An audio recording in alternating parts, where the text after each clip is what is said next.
We don't talk about it. We don't have the time. We thought love was something we weren't meant to find. But now you're a stranger and I'm still July. But don't you remember August, honey? You were mine. August was the sweetest month for the Ballers last season as they finished the month with a 21-6 record. A high bar to be sure. But the Bees hope this August, like last, is as sweet as honey.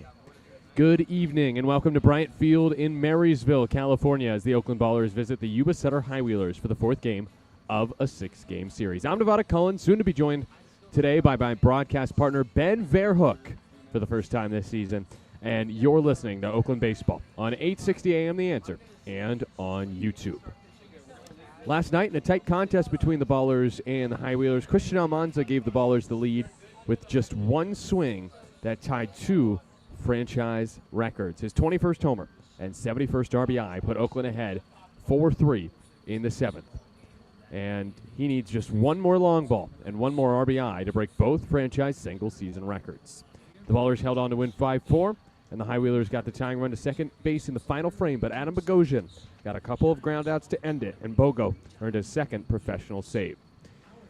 Tonight, the Ballers go for a third straight win against their rival High Wheelers, and they will turn to Dylan Delvecchio, his second professional start tonight. As for Yuba Sutter, it'll be Christian Womble getting the start on the mound. Now for the starting nine for each squad. First for Oakland, the Ballers 47-16, 10-5 in the second half thus far, led by Aaron Miles in his second year. Jermaine Cobb Jr., the shortstop, leads off. Isai Santos is the right fielder hitting second. Davis Druick, the center fielder, hits third. Daniel Harris, the fourth second baseman, cleans up. Christian Almanza is the first baseman batting fifth. Cam Buford, DH, hits sixth. Lou Helmick, left fielder, bats seventh. Dylan Tatum, the catcher, hits eighth. And Jake Allgaier, the third baseman, bats ninth. As for the Yuba Sutter High Wheelers, they are led by Billy Horton, his second year as field manager for Yuba Sutter, formerly YOLO. High Wheelers are 8-7 so far in the second half. Parker Cadu is their shortstop, leading off. He's on a 7-game hit streak. River Orsak, the right fielder, hits second. Bobby Leday up to the 3 spot, the second baseman. Cuba Best, the DH, cleans up. Gio Brusa, the first baseman, has 2 homers in the series, one yesterday, a game-tying blast. And Brusa is the first baseman hitting fifth. Mike Campagna, catcher, hits sixth. Landon Wallace, center fielder, bats seventh. Connor Denning, the third baseman, bats eighth. And Josh Duarte, the left fielder, is in the 9 spot for Yuba Sutter. The High Wheelers today are rolling with their white uniforms, the home whites, and black caps. Meanwhile, Oakland going with the all-green uniforms with the green caps and the gray pants. It is about ready for action here from Bryant Field in Marysville, California. And now, as he gets his headset put on, we welcome into the booth for the first time officially as a color commentator, and he will make his first full game debut. It is Ben Verhoek. Ben, how are you today? What is good, Nevada? It is good to have you here. Very excited to make this happen, and we're going to have a good time today, right, Ben? I can't wait, and I'm sorry I'm late. I was on the top of the press box on the roof, recalibrating some of the satellites, reconnecting some of the wires. There's some technical difficulties going on, so I had to get up there and handle it. Yes. We are thrilled to say that it does seem like tonight's broadcast will be back on Flow Sports. We back, baby! We back. So it's time for the national anthem. Star Spangled Banner as the train goes by and left. It is time for the singing of the anthem down on the field, and the American flag is presented just in front of the pitcher's mound.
Well, Ben, that was one of the most shocking anthems I have ever heard.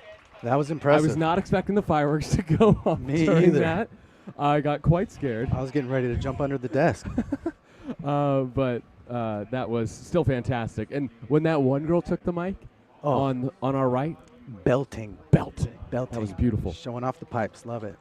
So again, we're just about ready for action. Ben, for those, I think this is a good time for those that have not heard your voice before on the radio to give them an introduction. So who are you, and what is your association with the Ballers? My name is Ben Verhoek. I do a couple different things for the Ballers. I help out with the podcast. Beescast, baby, presented by Fieldworks. Baby. And I do some of the, social media stuff and clipping highlights during the game and posting it to social media. And now I'm doing this. So a little bit of this, a little bit of that. Yeah.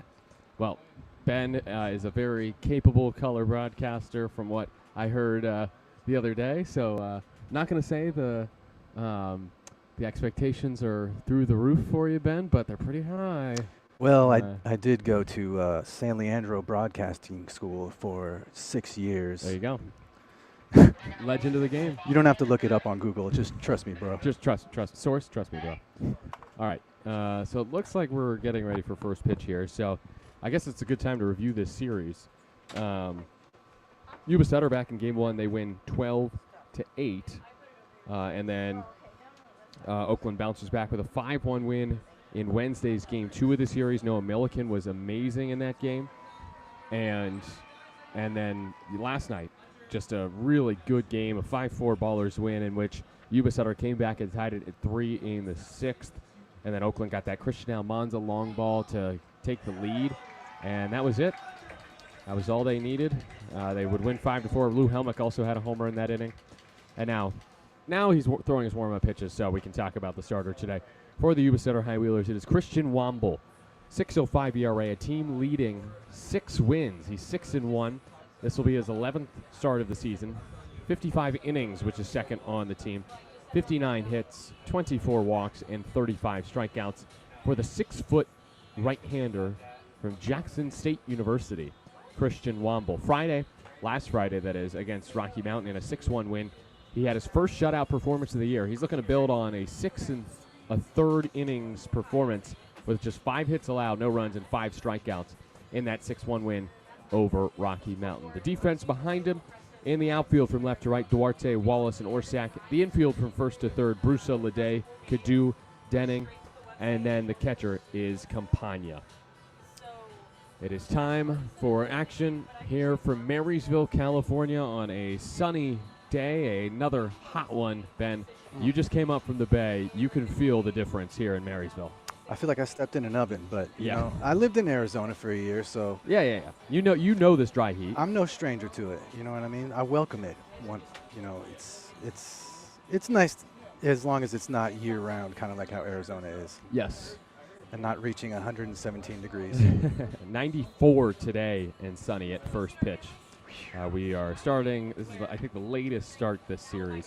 This has been the weirdest game to pull the curtain back. It was just a wild day for some of our own. Casey Pratt, Brian Carmel, Tarek Ansari, all trying to help and get things going here in Yuba Sutter. They had some technical difficulties that they were working through, and that caused the game not to be on Flow Sports yesterday. But we're back today on Flow Sports. We have returned. Yes. And here comes the action. That's right.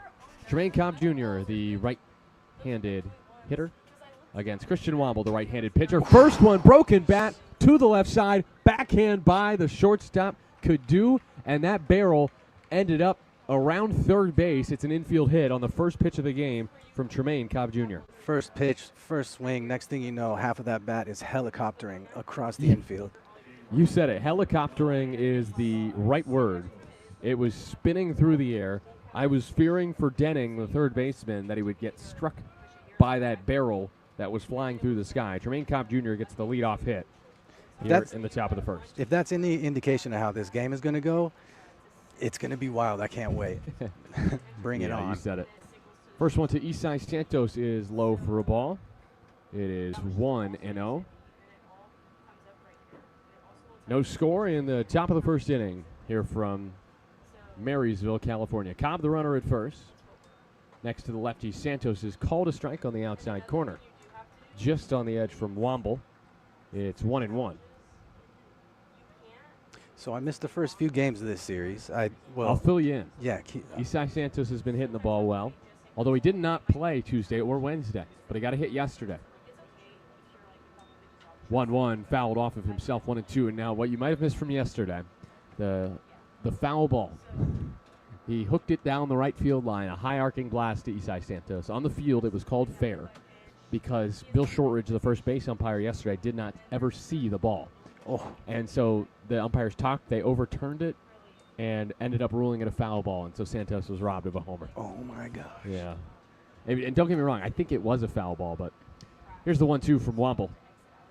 Santos fights it off, but it was like so just mind-boggling that the call on the field was what it was, as it was called a foul ball or a home run, and then they switched it to foul ball without like any evidence.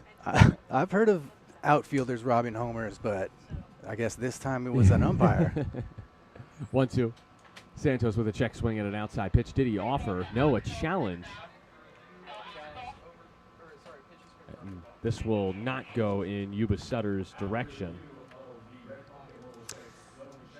Down one challenge, and it's already only, the third batter? Yeah, that's an early challenge, but I think the idea there was to get the strikeout of Santos. Campagna thought it was on the outside corner. It did just miss. It was a good call by Bill Shortridge, the home plate umpire. See, he's already redeeming himself from last night. He got it. Yeah.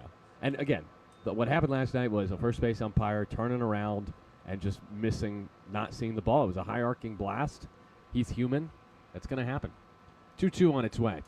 Santos strikes out in the end, so the strikeout or the no strikeout does not matter. So I listened to some of the broadcasts of the last few games, and it seems like the high wheelers have been in it just as much as the ballers have. It's been neck and neck kind of competition each game. They win game one.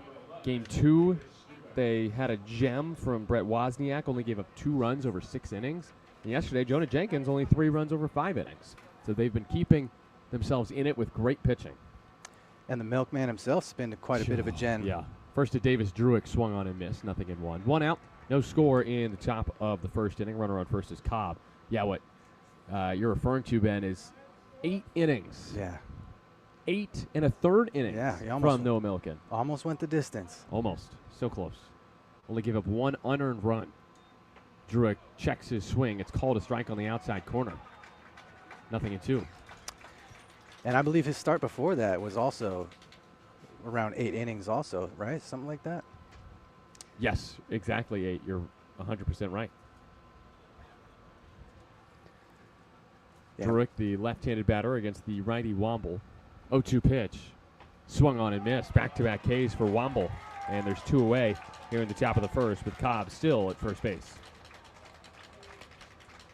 Looks like Druick was saying something on his way out to the umpire. Yeah, safe to say that he didn't like that strike 2 call. It was just a bit off the plate, but called a strike by Bill Shortridge.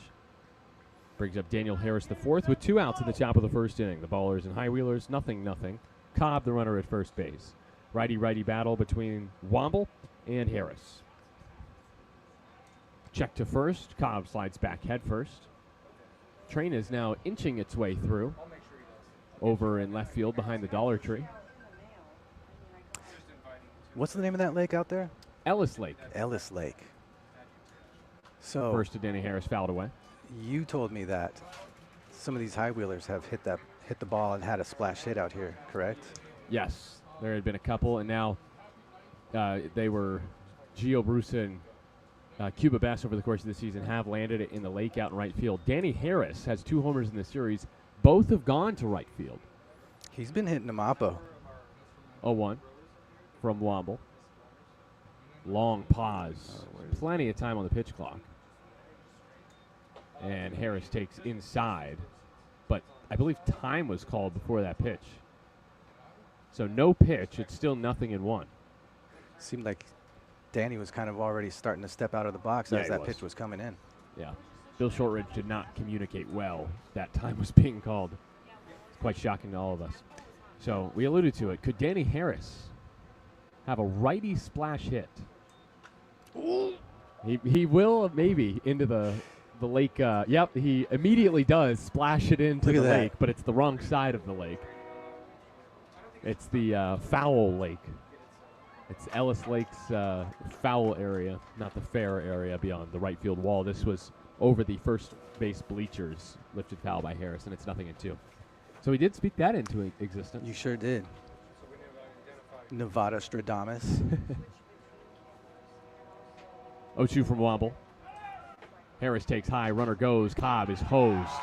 He is out by a country mile. Good throw from Campagna to get Cobb, and that means Harris will start the second inning. No score heading to the bottom of the first here from Marysville. High Wheelers coming up when you return on 8:60 a.m. The Answer.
It is the bottom of the first inning. There's no score here from Marysville. I'm Nevada Cullen with Ben Verhoek and Vince back in our 8:60 a.m. The Answer studios. The Ballers did not score in the top of the first inning despite having a hit. And I need a new pencil, so Ben is going to run you through the lineup one more time for the High Wheelers. Yes, I am. All right, so You got this, Ben. for the High Wheelers, You can do it quickly. I already kind of did it before. we have batting first, Parker Canoe. Yep. River Orzak batting second. Bobby Leday batting third. Cleanup is Cuba Bess. Gio Brusa will be batting after him. Mike Campagna, he will be batting after Brusa and catching. Landon Wallace is next, and followed by Connor Denning and Josh Duarte. Nice little spice to it there. Pitching for Oakland today, it's Dylan Delvecchio. Loud cheers for Parker Canoe right behind home. I wonder if he's got his own little cheering section here, Canoe. First pitch from Delvecchio is grounded to short, picked up by Cobb quickly. His throw to first is in time. Canoe is flying down the line. 1 out. When I was skimming through the High Wheelers roster, oh my gosh, they have a bat dog. Bat dog? Bat dog. I was not ready for that. Anyways, I was skimming through the High Wheelers roster, and I noticed they too have a lot of local players. Yeah, Canoe's not one of them. That's what I was looking to see if he was. No, he's from Thibodaux, Louisiana. Oh. So this might be a whole crew for him from Louisiana. Anyway, here's River Orsak. First pitch to him, swung on and missed. Dylan Delvecchio getting the start for Oakland today. This is his third professional appearance. He got a start and then a bullpen outing against Colorado Springs. Lefty facing the righty Orsak. Next toss is low and outside, 1-1. Delvecchio Tuesday, the first game against Colorado Springs, so that was more than a week ago. And a 12-8 Oakland win, went 4 2/3, 5 hits, 5 earned runs, 4 walks, 6 Ks. A couple homers allowed in his pro debut. 1-1 cut and a miss, 1-2. And Delvecchio Sunday against Colorado Springs pitched a hitless inning. San Marcos, California native. San Marcos. Yes, indeed. He went to St. Mary's. He was teammates with Christian Almanza. Wave and a miss, strike 3. Delvecchio blows a fastball by him for out number 2. I love the fact that there's more than one cluster of players on the Ballers roster that not only grew up together, but, you know, played on the same team or even in similar leagues. Yeah. And I feel like that is a major factor on how well they've been gelling this year. It definitely has helped. Here's Bobby Leday, the Richmond, Texas native. Bats from the right side against the lefty Del Vecchio. First pitch is low, 1-0. 2 outs in the bottom of the first inning. No score. Oakland and Yuba Sutter. Defense for the Ballers. Outfield from left to right. That's Helmick, Druick, and Santos. Infield from first to third. Almanza, Harris, Cobb, and Allgaier. Tatum does the catching for the lefty Del Vecchio. His 1-0 pitch from the stretch is inside. Called a ball, 2-0. Yeah, even I remember when Jeff Butts was on the broadcast a few days ago, and he was even speaking to how well he noticed all the players have been gelling together. And 2-0, hammered left field. It is out of here. Bobby Leday opens the scoring, and a rowdy cheering section off to our right in the press box is just loving this. I mean, this is the liveliest we've seen this crowd all series.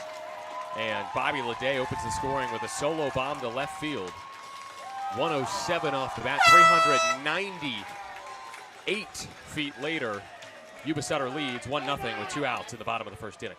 he just sat back on it, turned on it, launched it over the wall by the Aller tree. The D is now fully missing on the Dollar Tree. There was some sort of like lighting up that the letter D on Dollar Tree on left field is best swings and misses, but apparently they've removed it. They've rebranded. Yeah, they're now All or Tree, all or nothing. So Leday with the homer, 7th of the year. 0-1 to Best. The lefty bounces it foul, 0-2. Only a matter of time before Bobby Leday hit another bomb. He had 17 last year for the High Wheelers, just 7 this season. So they haven't seen the best of Bobby, who was so important for them in the postseason. Hit that game-winning homer, the walk-off blast in Game 4 against Glacier to win the championship last year, Leday. Now it's 0-2 on Best. Lefty-lefty battle between him and Del Vecchio, who kicks, fires, and struck him out. No, fouled into and out of the mid of Tatum. And Best stays alive. For these Ballers fans listening, what we are watching in this series could very well be a preview of what we could be seeing in the postseason. Yep. No, this is, if the High Wheelers have a good second half, this would be either a first round or a championship level matchup. As Best takes inside 1-2. So far, they're 8-7 in the second half of the High Wheelers, but if you go by overall record, they have the 3rd best mark in the Pioneer League. 1-2 count. Del Vecchio from the stretch. The lefty deals and misses outside with the slider. 2-2. Good hold from Best. The High Wheelers are also in their 2nd year of existence, but this is the first year that they're actually playing here in Marysville. And it looks like they're already kind of drumming up a nice little community out here. 2-2, wave, and a miss. But that community that you talked about, Ben, had a chance to get loud in this bottom of the first inning with Bobby Leday's 2-out solo shot to left field. 1-0 High Wheelers over the Ballers, heading to the second on 860 AM The Answer.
I forgot to unmute myself. Top of the second inning. Here from Marysville, California, the 1-0 lead for the High Wheelers at this point. At the start of the second, Danny Harris will lead off the frame against Christian Womble. It is 4, 5, and 6 due up for the ballers in this inning. Harris, Almanza, and Buford. Nevada Cohen alongside Ben Fairhook and Vince in our 860 AM The Answer studios. Thanks for tuning in on your Friday night here from Marysville. Well, Ben, we do have some news that we just learned from Owen, who's the TrackMan operator for the High Wheelers. The Bat Dog, her name's June. June. Good name for a dog. It's my fiance's family's name for their dog. Oh. If you call it June Bug, that's a good little nickname. Oh, okay. Ben, if your dog's named June. Cute Junie? little doggy. Yeah. We need to maybe Junia. Junia? Junia. Okay, I see. Not like Junior, like the sister of Leve Junia. Oh, I was thinking Junia. Pitch on the outside corner to Harris, 0-1. You don't know who Leve is, do you? Never heard of it. Leve, she's an Icelandic singer. 0-1. Pitch low to Harris, 1-1. She's got a new album coming out soon. Some songs on there that I like. Tough Luck is probably my favorite off the new album. 1-1. Harris bounces one, 2 hops to short. Grabbed by Cadu. His throw to first in plenty of time for out number 1. Oh, they got Junie up on the scoreboard now. We need a Raimondi dog. Bat Dog at Raimondi? Yeah. Bat dog. Who says no? Scrappy, maybe? Scrappy, yeah. Scrappy might not take kindly to the dog, or vice versa. Here's Christian Almanza with 1 out in the top of the second. Ballers trailing the High Wheelers 1-0. Now, Almanza is now 1 swing away from history. And his first swing here is cut on and missed, 0-1. With this next homer, he'll have the new franchise record for a single season at 22. With his next RBI, he'll have 72, which would also be a record. Almanza loops one into left center field. That's not a homer or an RBI, but it is a base hit. It is the second hit of the game for Oakland. Just a lazy liner into left center for a 1-out knock. Looks like it almost went a little bit off the tip of the back. Just blooped right there in left center where nobody else was. Perfectly placed. Hit him where they ain't. Yep. That brings up Cam Buford, who's been hitting them where they ain't, like you said. Buford is on a 6-game hit streak, hitting 400 in that span, 10 for 25. And Sheesh. 2 for 4 yesterday, drove in a run.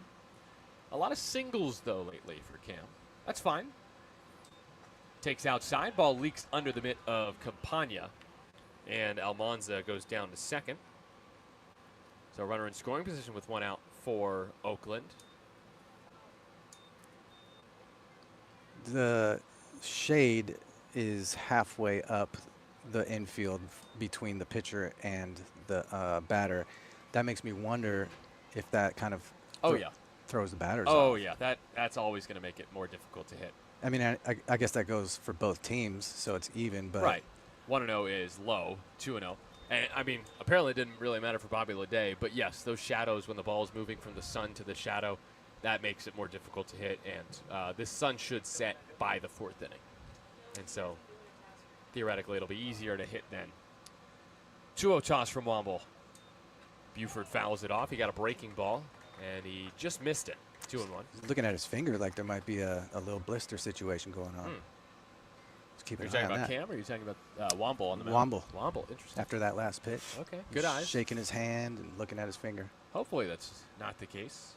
Blisters could be just brutal for pitchers, and they deal with them all the time. Oh, yeah. 2-1, caught on to miss. Good pitch there from Womble, who has, let's see if I can remember this, sinker, 4-seamer, I want to say curveball changeup. That last one looked like a changeup. Yeah, it looked like some sort of off speed. 2-2 pitch. Swung on and missed. And that actually, I believe, is the slide, the cutter there. Had some glove side run to it. 91 miles an hour. That might have just been the 4-seamer, but it looked like it may have had a bit of cut to it. And Buford strikes out swinging. Yes, now I'm remembering. Womble has a 4-seamer, a cutter, and a sinker, and a slider.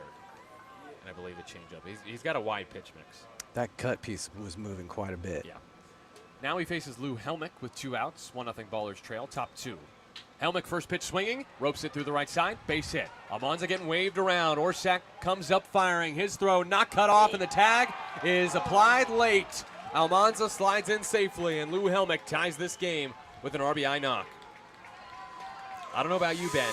I thought that Orsak was going to get Almanza there because of when Almanza crossed third base, but Almanza does just beat the throw. Yeah, he did put the afterburners on there, but it was bang, bang.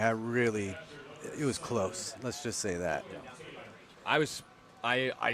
I think it's the right call from Bill Shortridge. Not everyone, I'm sure the High Wheeler fans here would not agree, but it looked like that Almanza slid around the tag. He also made sure to slide kind of past home, and that can work to, help the angle. He placed his hand on home plate while sliding past, and now after that RBI knock from Lou Helmick through the right side, he is at second base. He moved there on the throw home.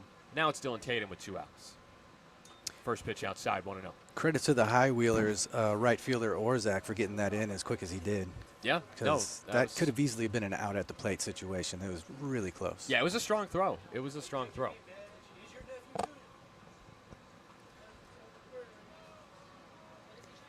1-0.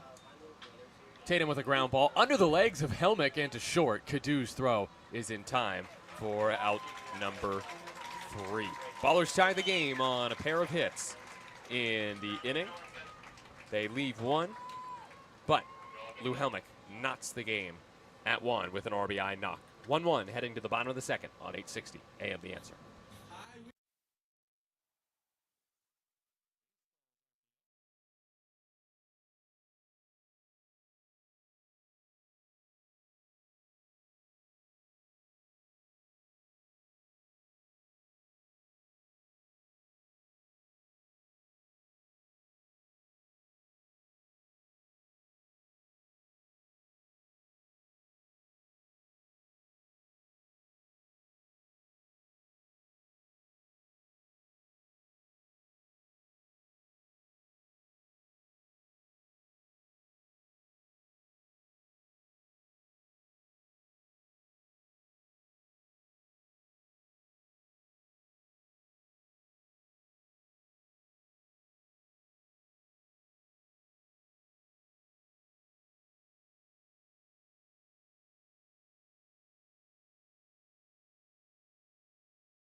Here from Marysville, 1-1 game. Ballers and High Wheelers, bottom of the second.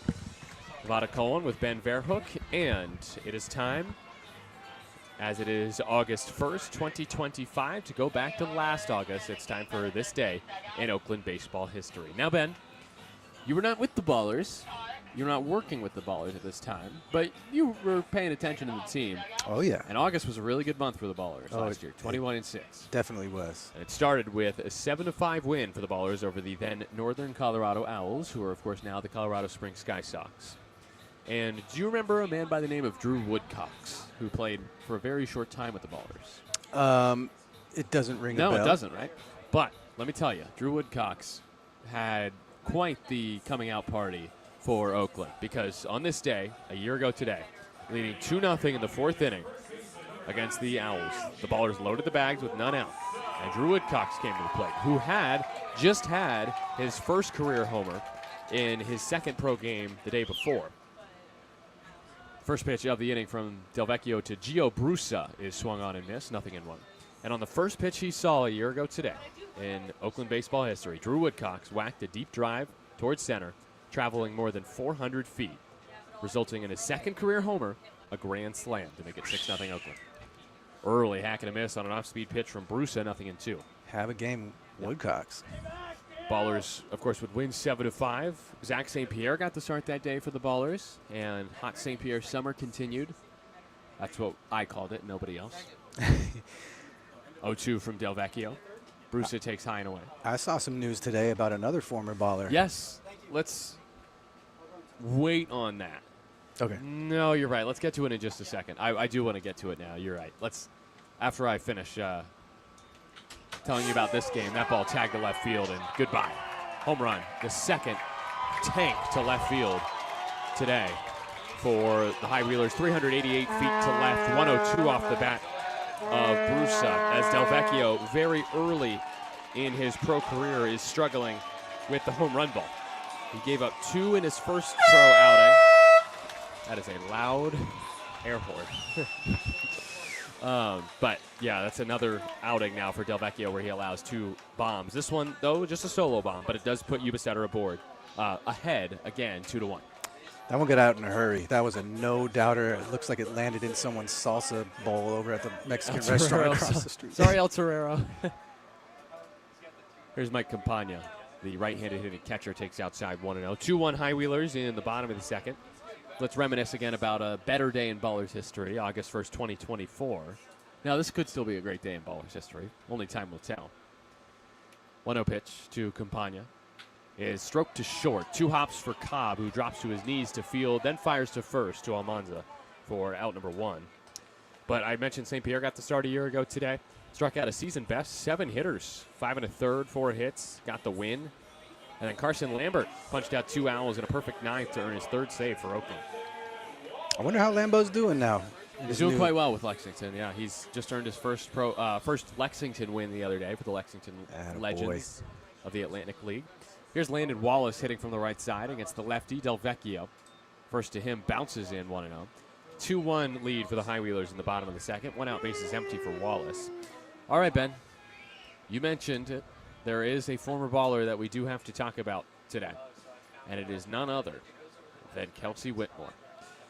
After his 1-0 pitch, it's fouled back 1-1.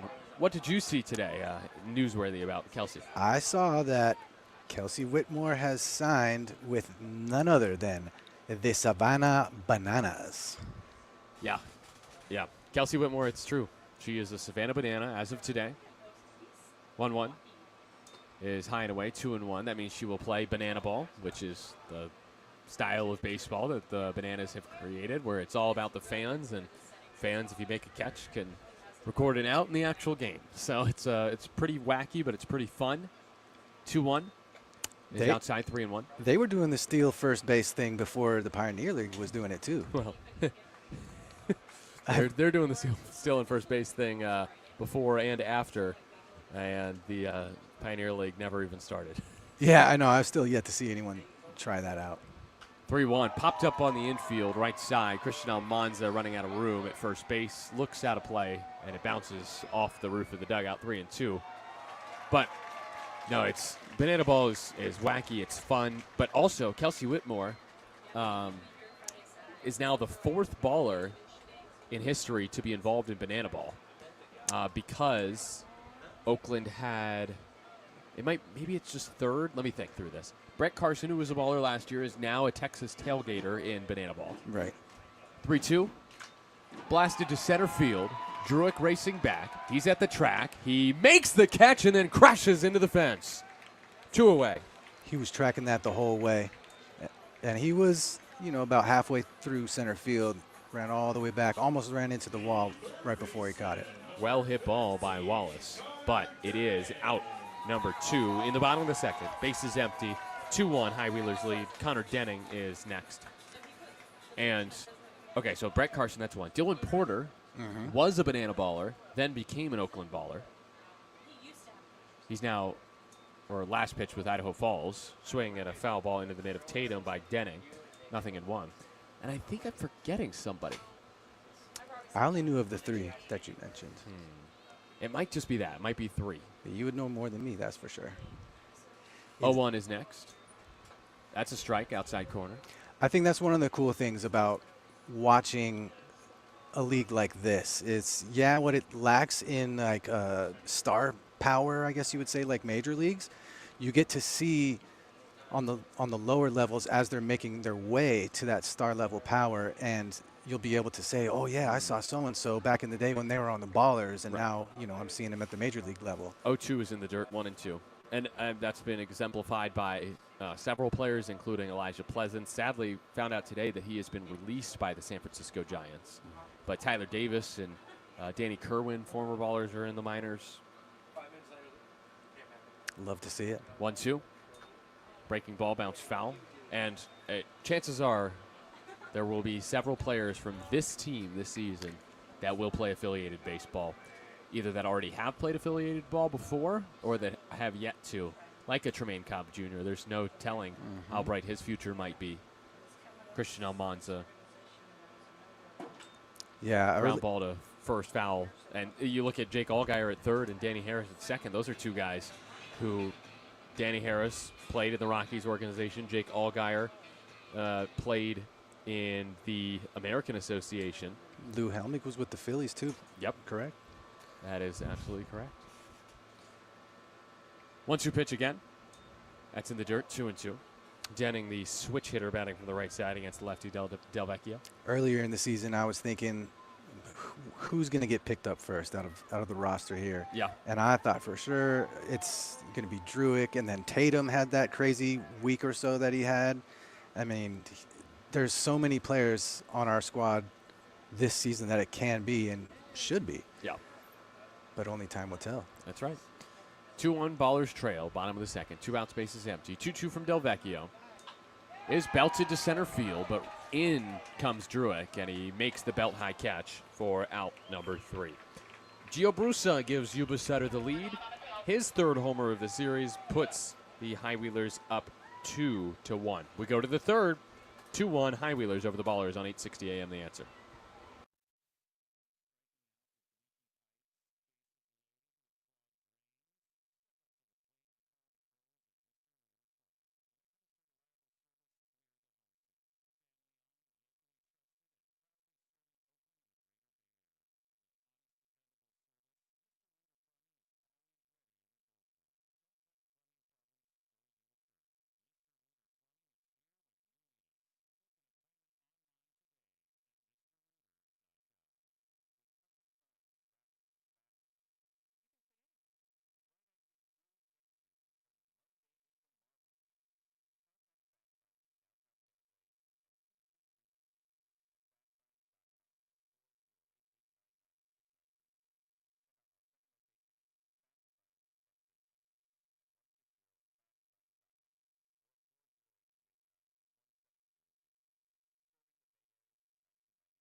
Top of the third, 2-1. The Ballers trail the Yuba Sutter High Wheelers. Ben, did you crash your car into a ditch? No. No. Okay, good. That's what the song's about that they're playing. Oh, okay. I was like, okay, that was random. Yeah. That was just a qualifying question. If you did crash your car into a ditch, I couldn't broadcast with you. I don't think I would sweat it too much if I crashed my car into a ditch. In fact, Do you know who this is? The song? I don't care, This but is I Char- love it. This is Charlie XCX. Oh. Yeah. Okay. Yeah. You looked at me like you don't know who that is. No, I don't. You don't know. You don't. I've heard this song Brat? before. Brat Summer. You never heard of that? Apple. I think the apple's falling right to the coast. Is that what? Okay, I was seeing all this green, like a green signage that said "Brat" everywhere. Is Yeah. that what this is from? Is from this artist? Yes, it is. First pitch of the inning is a strike to Jake Allgaier, 0-1. And I'm going to kick Ben out for a little bit here in the top of the third inning. 2-1 lead for the High Wheelers. Allgaier, oh man, just hit it off of himself. And it really looked like he hurt himself there. I think he's fine, but he'll need a moment. So it's 0-2 Allgaier. Again, it's a 2-1 High Wheelers lead in the top of the third inning. So to try to get the Ballers some runs here in the top of the third, it's time for the celebrity third inning. And we are pleased to be joined now by the one and the only. As I'm going to turn your mic down because I feel like you're more on my volume level. Nancy Butts. Thanks. Nancy, how are you doing today? Doing very well. Thank you very much, Nevada. So this is the first husband-wife duo now officially that we've had on the broadcast, and Jeff last week and Nancy this week. Nancy, the mother of Reed Butts, and you have been on the road. You're getting a taste as the 0-2 pitch is low to Allgaier 1 and 2 of the grind. This, and we were talking about this yesterday. This is independent baseball, independent league baseball. It's just absolutely I just have such respect for these young men. It's a grind. It's just exhausting. 1-2 is lofted to left field. Plenty of room for Wallace, or Duarte rather. He makes the catch for out number 1 here in the top of the third inning. 2-1 Ballers trail. Top of the lineup, Trey Cobb coming up. Yeah, but you were in Oakland. Now you're in Marysville. How have you enjoyed your stay so far in Marysville, Yuba City? It's nice. My sister's lived up here for 13 years, but I haven't been up here until now. And honestly, it's wonderful. The weather is fantastic. A little different than the Bay. Yes. First to Jermaine Cobb Jr. is outside. Want to know? But very like crowds are crowds, and they just love these guys, as we all do. 1-0 to Cobb is a strike, 1-1. Yes, I was very happy to meet your sister yesterday, Janelle. Yes, very good. And 1-1 to Cobb is outside, 2-1. But it's got to be pretty cool then that the High Wheelers, who obviously you knew them from last season, but that the fact that they moved so much closer to your sister is pretty cool. Yeah, it was nice. Davis is a beautiful park, but it was just different, and this is just fantastic. Cobb grounds out to second, 2 away. Don't worry, we got plenty of time. You're staying on for the bottom. I just love. I don't want to go over the plays because I love it. I'd love to hear it. Yes, for those that wait a minute, I got Ben now commenting on YouTube, but if anyone on YouTube, the comments wants to say hi to Nancy, feel free to send her a message on the broadcast. It's a pleasure to have one half. As Santos fouls it off. One half of Reed Butts' biggest fans on the broadcast today, as they are known on YouTube. Right. Yeah, but Jeff gets all his material from me, so. Yes, obviously. Come on. Santos hits one high to left field. Duarte go. at the wall. Looks like he has room. Scheisse. So close. That was so close. You almost had one there, Nance. Yeah, I know. I don't want to be the bad luck juju. All right, we're gonna keep here though. We're gonna stay on. Here in the top of the third inning, the Ballers do not score. They do not get a hit in the top of the third. 2-1, they trail the High Wheelers, and now we could just have a conversation here on 860 in the answer. We're not sending it to break. We got Nancy Butts on, and it's this is the second to last day for you here, or you leave tomorrow? No, I leave on Sunday, but it's like so early, so yeah. So tomorrow will be your final game, or are you not going to go tomorrow because you got such an early flight? I think I'm probably not going to attend tomorrow. Yeah, that's probably yeah, only because it's at 6:15 a.m. Right. Well, the good news is, should Reed pitch on Sunday, you'd be back in time. Right. And, I mean, honestly, I don't think I serve any purpose to be, being here is not any big good luck charm. My favorite part from Reed's start on Tuesday, obviously, it wasn't his best start of the year. No. But getting to see you just not be able to take a seat the entire time. No. I saw you at one point on the very top of those bleachers down the third base line, as high and as far away from the action as you could go. Yep. Has it always been that way for you, just to get so nervous watching him pitch? Yes, I will. I will say that last year I didn't come out to the very end, and it was better, but he wasn't starting, so it was different kind of role. Right. Yeah. In college, it was the same thing, except for his last year at USAO in Oakland. It just was like, I didn't worry. I don't know why. It just was like these guys had his back, much like these guys do, but I think the second half has been a lot different for me. Yeah. It's like these guys are tired. My gosh. Yeah. It's just exhausting. I'm just tired thinking about it. I guess it's a sign of a good team that as tired as they are, they keep finding ways to win. They still games. find ways to win. That's the thing that I've just Reed goes, my team will pick up my back, and he goes, and I just need to pitch better, and and that's it, Yeah. I mean, even though, he ends up getting the loss on Tuesday, the team almost finds a way to come back and win it, because that's just who they are, and they do pick each other up. Right. And I mean, his faith is deep into that about, if I'm not serving myself in the way that if it's all about the glory for me, then I'm not doing it right. Yeah. So I think he kind of got caught up in that number, you know. Yes, right. And Easy to. yeah, and it is. Here's Josh Duarte leading off the bottom of the third inning. Fouls one away. Out of play off to the right. Nothing in one. So, okay. I've got to ask you now that I finally have you on. I feel like you'll be probably the best at this. What is the best Reed story you can tell here on the radio without, getting Reed in trouble, but also hopefully embarrassing him a little bit? Maybe something from the childhood as the 0-1 is in the dirt, 1-1. Any favorite memories maybe of Reed as a kid? Well, there's so many that stand out, but the one that really stands out is, he quit taking naps when he was 2, and he had to have his own private little quiet space. And then, yes. 1-1 pitch is lined into center field. Druick late jump. He won't get there. That ducks in for a base hit, and Duarte starts this inning with a single. It's the bottom of the third. The Ballers trail 2-1. We've got Nancy Butts on the celebrity third inning, and I believe, Nancy, you were just telling us how Reed quit napping at 2. Yes, so that's just early. It just gives you an insight to what was going to happen. Yeah. and he, to get him to do timeouts or anything for being naughty, we tell him it was a 2 or a 5-minute major for hockey. And I'll just wait here a second because I want to see this. Leadoff man Cadu, first pitch to him, bounces in well in front of the plate, 1-0. So we lived in a cul-de-sac in Tulsa, Oklahoma, and he was probably 4.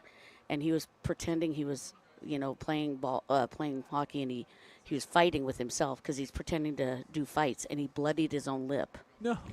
And then he sat down on the on the curb. Man. 1-0 is hit to second. Harris flips to second for 1. Throw to first. Yeah, yes. That's 2. There you go, Nancy. Woo! Yeah. What is the number on that? How many do we have now? Double plays. Yeah. I got you. Thank you for keeping me honest there. That is. For the Ballers, they're 55th of the year. That's good for 3rd in the Pioneer League. Okay, all right. It's outstanding. Anyway, he when I walked out, I said, "What are you doing on the curb?" He goes, and his bloodied lip, and he goes, "I got in a fight." And not leading with the fact that he got in a fight with himself. No, it was hilarious, and I watched it. Fly ball to center field. Druick's got it. There you go. There's the final out. All right, come on, let's finish the story. Okay, so he I went outside and I said, "Why are you sitting on the curb here?" "I got in a fight." I said, "Well, it's only you out here." He goes, "I got a 5-minute major." So he sat out there and did his 5-minute major. And he got up and he started to pretend he was playing hockey again and doing it again. And did he beat himself up again? He did not beat himself up, thank God. But he gave himself a bloody lip, and that is one of the stories. And if he wouldn't, I'd go, "Reed, it's time to go to bed. It's time to do anything." I'd say, "It's 5-minute major." He'd go, "All right, Mama." And he'd go, so anything that you have to associate to sports for him to do it. So basically what I'm hearing is you and Jeff, probably, okay, your material, made naps cool again. Yeah, That's I hope so. essentially what happened. Nice. Yeah. See, I can relate to Reed. I was never a big napper. I hated naps as a kid. I still hate them now. Yep. I took one today. Yeah. I was up in the hotel late talking with Brody Iglesias, Zach St. Pierre, and some other Jorge was there. Ben Tarek was there. We were just all up late. And I wake up this morning. I'm like, I need more sleep. And so I took a nap after breakfast, and it felt really weird. So I understand Reed's predicament. He would always poke kids, and he'd be like, "Are you awake? Are you awake?" And his daycare lady would go, "We have to have Reed in his own cot in his own place." So yeah, I have a favor to ask. Okay. You want to stay on for top 4? Sure, Okay. I'd love to. Yeah, there we go. This has been way too. The third inning. Don't get me wrong. Fast. Love pace of play, but when we have Nancy Butts on the mic here on 860 AM The Answer and on YouTube, I promise after the next half inning we will send it to a break. Sorry to our sponsors out there. You will get your airtime. But it's just a pleasure to have you on, Nancy. This is great. This was a matter of time. I'm doing The Answer, 860 The Answer. Yes. Isn't that it? Yes, that's right. 860 AM The Answer. That's 100% right. It's the top of the 4th inning. I don't think we really missed any segments, so that's good. Now, we got to talk about Rockford, Illinois on the Wide World of Baseball earlier this year. Yes. And you and Jeff told me that you guys hadn't even been to the Gardens. No. And it's until only last year or this year? Yeah, it was this year. It was honestly this year. And they are absolutely fantastically gorgeous. And I'm like, what were we doing? And I don't know. You know, you always get caught up in stuff, but that is yeah. probably the most beautiful place I've ever been. Yes, that is. Let's see, where do I have it in here? Do I not even have it in my notes? Oh, first pitch is a strike to Davis Druick. I missed it. What was the name of the garden? Anderson Japanese Gardens. Anderson, Yep. yes. Thank you. Yep. And we have arboretums too. But Nice. I just the Clem Yeah. Arboretum and those things. But you know what? We never thought you'd get to Rockford. Yes. Hey, I'll be there at some point. 0-1 is fouled off by Druick, nothing in 2. It's a good city. I almost went to Rockford my 2022 Right, when I right. was in the Northwoods League. Right. 0-2. Swung on a miss by Druick, and that's how the top of the 4th begins with a K. That's Womble's 4th. 1 out. Top of the 4th inning, bases empty. Ballers trail the High Wheelers 2-1. Joined by Nancy Butts on the extended celebrity 3rd inning because it's now the 4th inning. Yeah, I love the celebrity part. That's awesome. Well, hey, anyone is a celebrity if you really stretch it. Well, now you made that sad. You and Jeff are true celebrities. We've had Tarek on before, who, he's on the field right now. He's Right. working with Yuba Yep, Sutter yep, and yep. Oakland. He's not a celebrity. Harris takes yeah. low, 1-0. I get his part. I gave him props because I understand. Yeah, he's got to go make his money. Yeah, right. Yeah. It's been a very interesting experience. Yes. Harris a cut and a miss, 1-1, and now I understand it from I remember from our conversations. This will not be your last baller games this year. No. These two No. today, or this today will not be your last ballers game. Correct. When do you plan on coming back? We plan to come back for the playoffs, Woo-hoo. and we know that they've made it for the first half. Yes, so they have. we will definitely be attending. Nice. Cut and a miss by Harris, 1-2. And it'll be in Oakland, so at It's- home games, yep. great crowd. Right. Love Oakland. The Oakland crowd Yeah. is beyond. And that does make it, I'm so glad they changed that because now as player parents, you don't have to be like, okay, are we going to Oakland? Are we going to a different city? Are we going to Missoula. both? Yeah, where are we going to? Pitch low to Ogden. Harris, it's 2-2. So now it's just like one location, and you can just be like, yep, we're going to Oakland for the 3 games. Right. Or you know, 2. Right. if we And sweep. if they make the next level, it's like, then we're there. We'll make it happen. Yep, exactly. 2-2 pitch. Harris bounces it foul towards third. Oh, into the waiting arms of Michael O'Hara in the Ballers dugout. Still 2-2. I will say that every one of the ballers, representatives, and everybody, the players, the parents, they're just beyond phenomenal. It's just, this is a unique experience that we've had good parents and good families, but this is it. Harris Oh. strokes one left field. Get It is caught. Oh, wow. that's an awesome catch. Duarte, Holy crap. like Superman through the That air, was- laying out for yeah, number 2. That was a nice catch. Oh man! Holy, that was nice. That looks like a Bugsy catch. Yes, Doesn't it? well said. That is the best catch I've seen in the Pioneer League Wow. this season. Duarte on a line drive Yeah. to left field, hit it 99 off the bat. That was a scorcher from Danny. It was. Yeah, we thought it was going to be over his head. I did. We thought maybe for a second home run, but I think we were a little ahead a of little ourselves premature. there. But he just, made a diving outstretched catch as Christian Almanza lifts the first pitch foul off to the left. We listened to Nothing your in one. your intonations and stuff like Yes. that is, and like when you go that is out of here, and I know. we're like yes, and when it doesn't And you go, hear that is caught. It's like, Yeah. oh. but it's like great hit.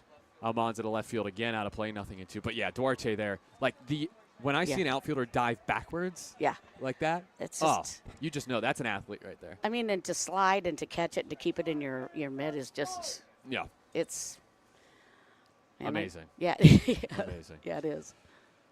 2-1 is the score. Almanza takes low. 1-2 is the count now with 2 outs in the top of the 4th. Nancy. I'm actually Send- glad I didn't have to talk yesterday because there was some some controversy. Yes, there were. Almanza, Come on. high, deep, right center field. This won't Nope, he's do got it. it. No. Not quite the franchise record there. Oh, that's a He bummer. came up just shy. That would have been fun to have you on for, Nancy. Hey, Although I I will- stepped on my headset while trying to make that call. Did I? I did. Oh, sorry. I thought No, I did. no, I did it. Oh, Nancy, it's been a pleasure. Thank been you a so much pleasure. for coming on. Thank you so much, You're- Nada. We you're love you. incredible, of course. We love you We guys. love you and Jeff very much. And Well, wherever you great to have go, you. you will be awesome at what you do. same to read. and Same go to read. Ballers, right? Go Ballers. All right, Okay. bottom of the 4th when you return on 860 AM. The Answer.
Well. Welcome back, Ben. What is up? Wasn't expecting to lose you for 3 half innings, but when you get Nancy Butts on the mic, you got to kind of let her cook. Hey, she was cooking too. Yeah. We love Nancy. We love the butts. We love butts. We love the Butts very much. And there was a little mascot competition here between Scrappy making an appearance. That's right. Scrappy is here in Marysville, and then Axel, who is the sad-looking bear mascot of the Yuba Sutter High Wheelers. I mean, this is one of the most timid-looking mascots. Do you like Axel's hat? I like the hat. The big top hat. It doesn't look like it fits him.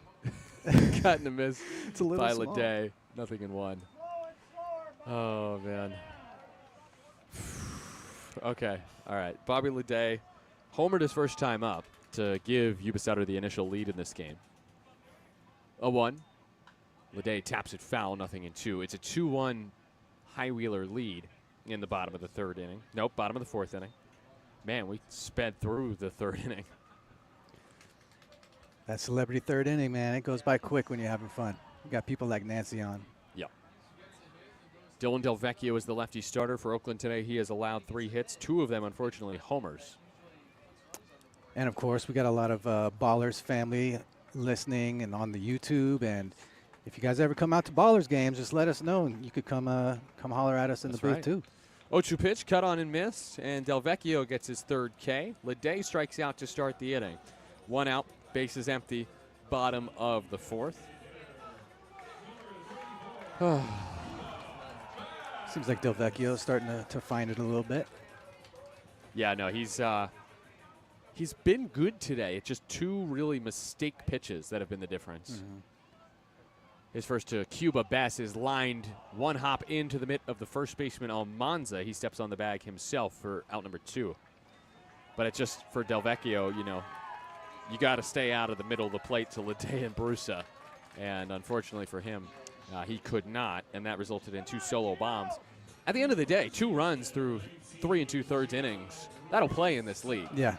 Dylan Delvecchio, the first-year pro, also, he's not going to be amazing right away. Look at Noah Milliken. His first few starts were not amazing. Mm-hmm. Now he's going 8 and then 8 1/3 innings. Yeah, he's someone we could definitely rely on now. Yeah. Gio Brusa takes low, 1-0. 2 outs, bases empty, bottom of the fourth inning. The High Wheelers lead the Ballers 2-1. I remember ZSP's first start was not one of his best. It wasn't terrible. Of the season, yeah, he was.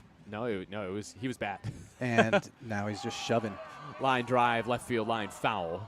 It's 1-1. No, St. Pierre will tell you. The first outing was just not his best day. He's one of the people that when he's upset. Yeah, oh yeah. He wears his heart on his sleeve, and I like that. Yeah. Because I feel like it gets everyone else fired up, too.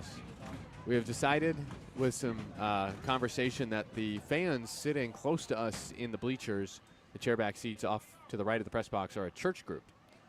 1-1. Brusa takes an inside strike. He's rung up on strike 2. It's 1-2. Bill Shortridge did the little, peace sign. How many outs are there? You throw up the peace sign. It's like, no. Like, how many outs? Do you know the TikTok I'm talking about? No.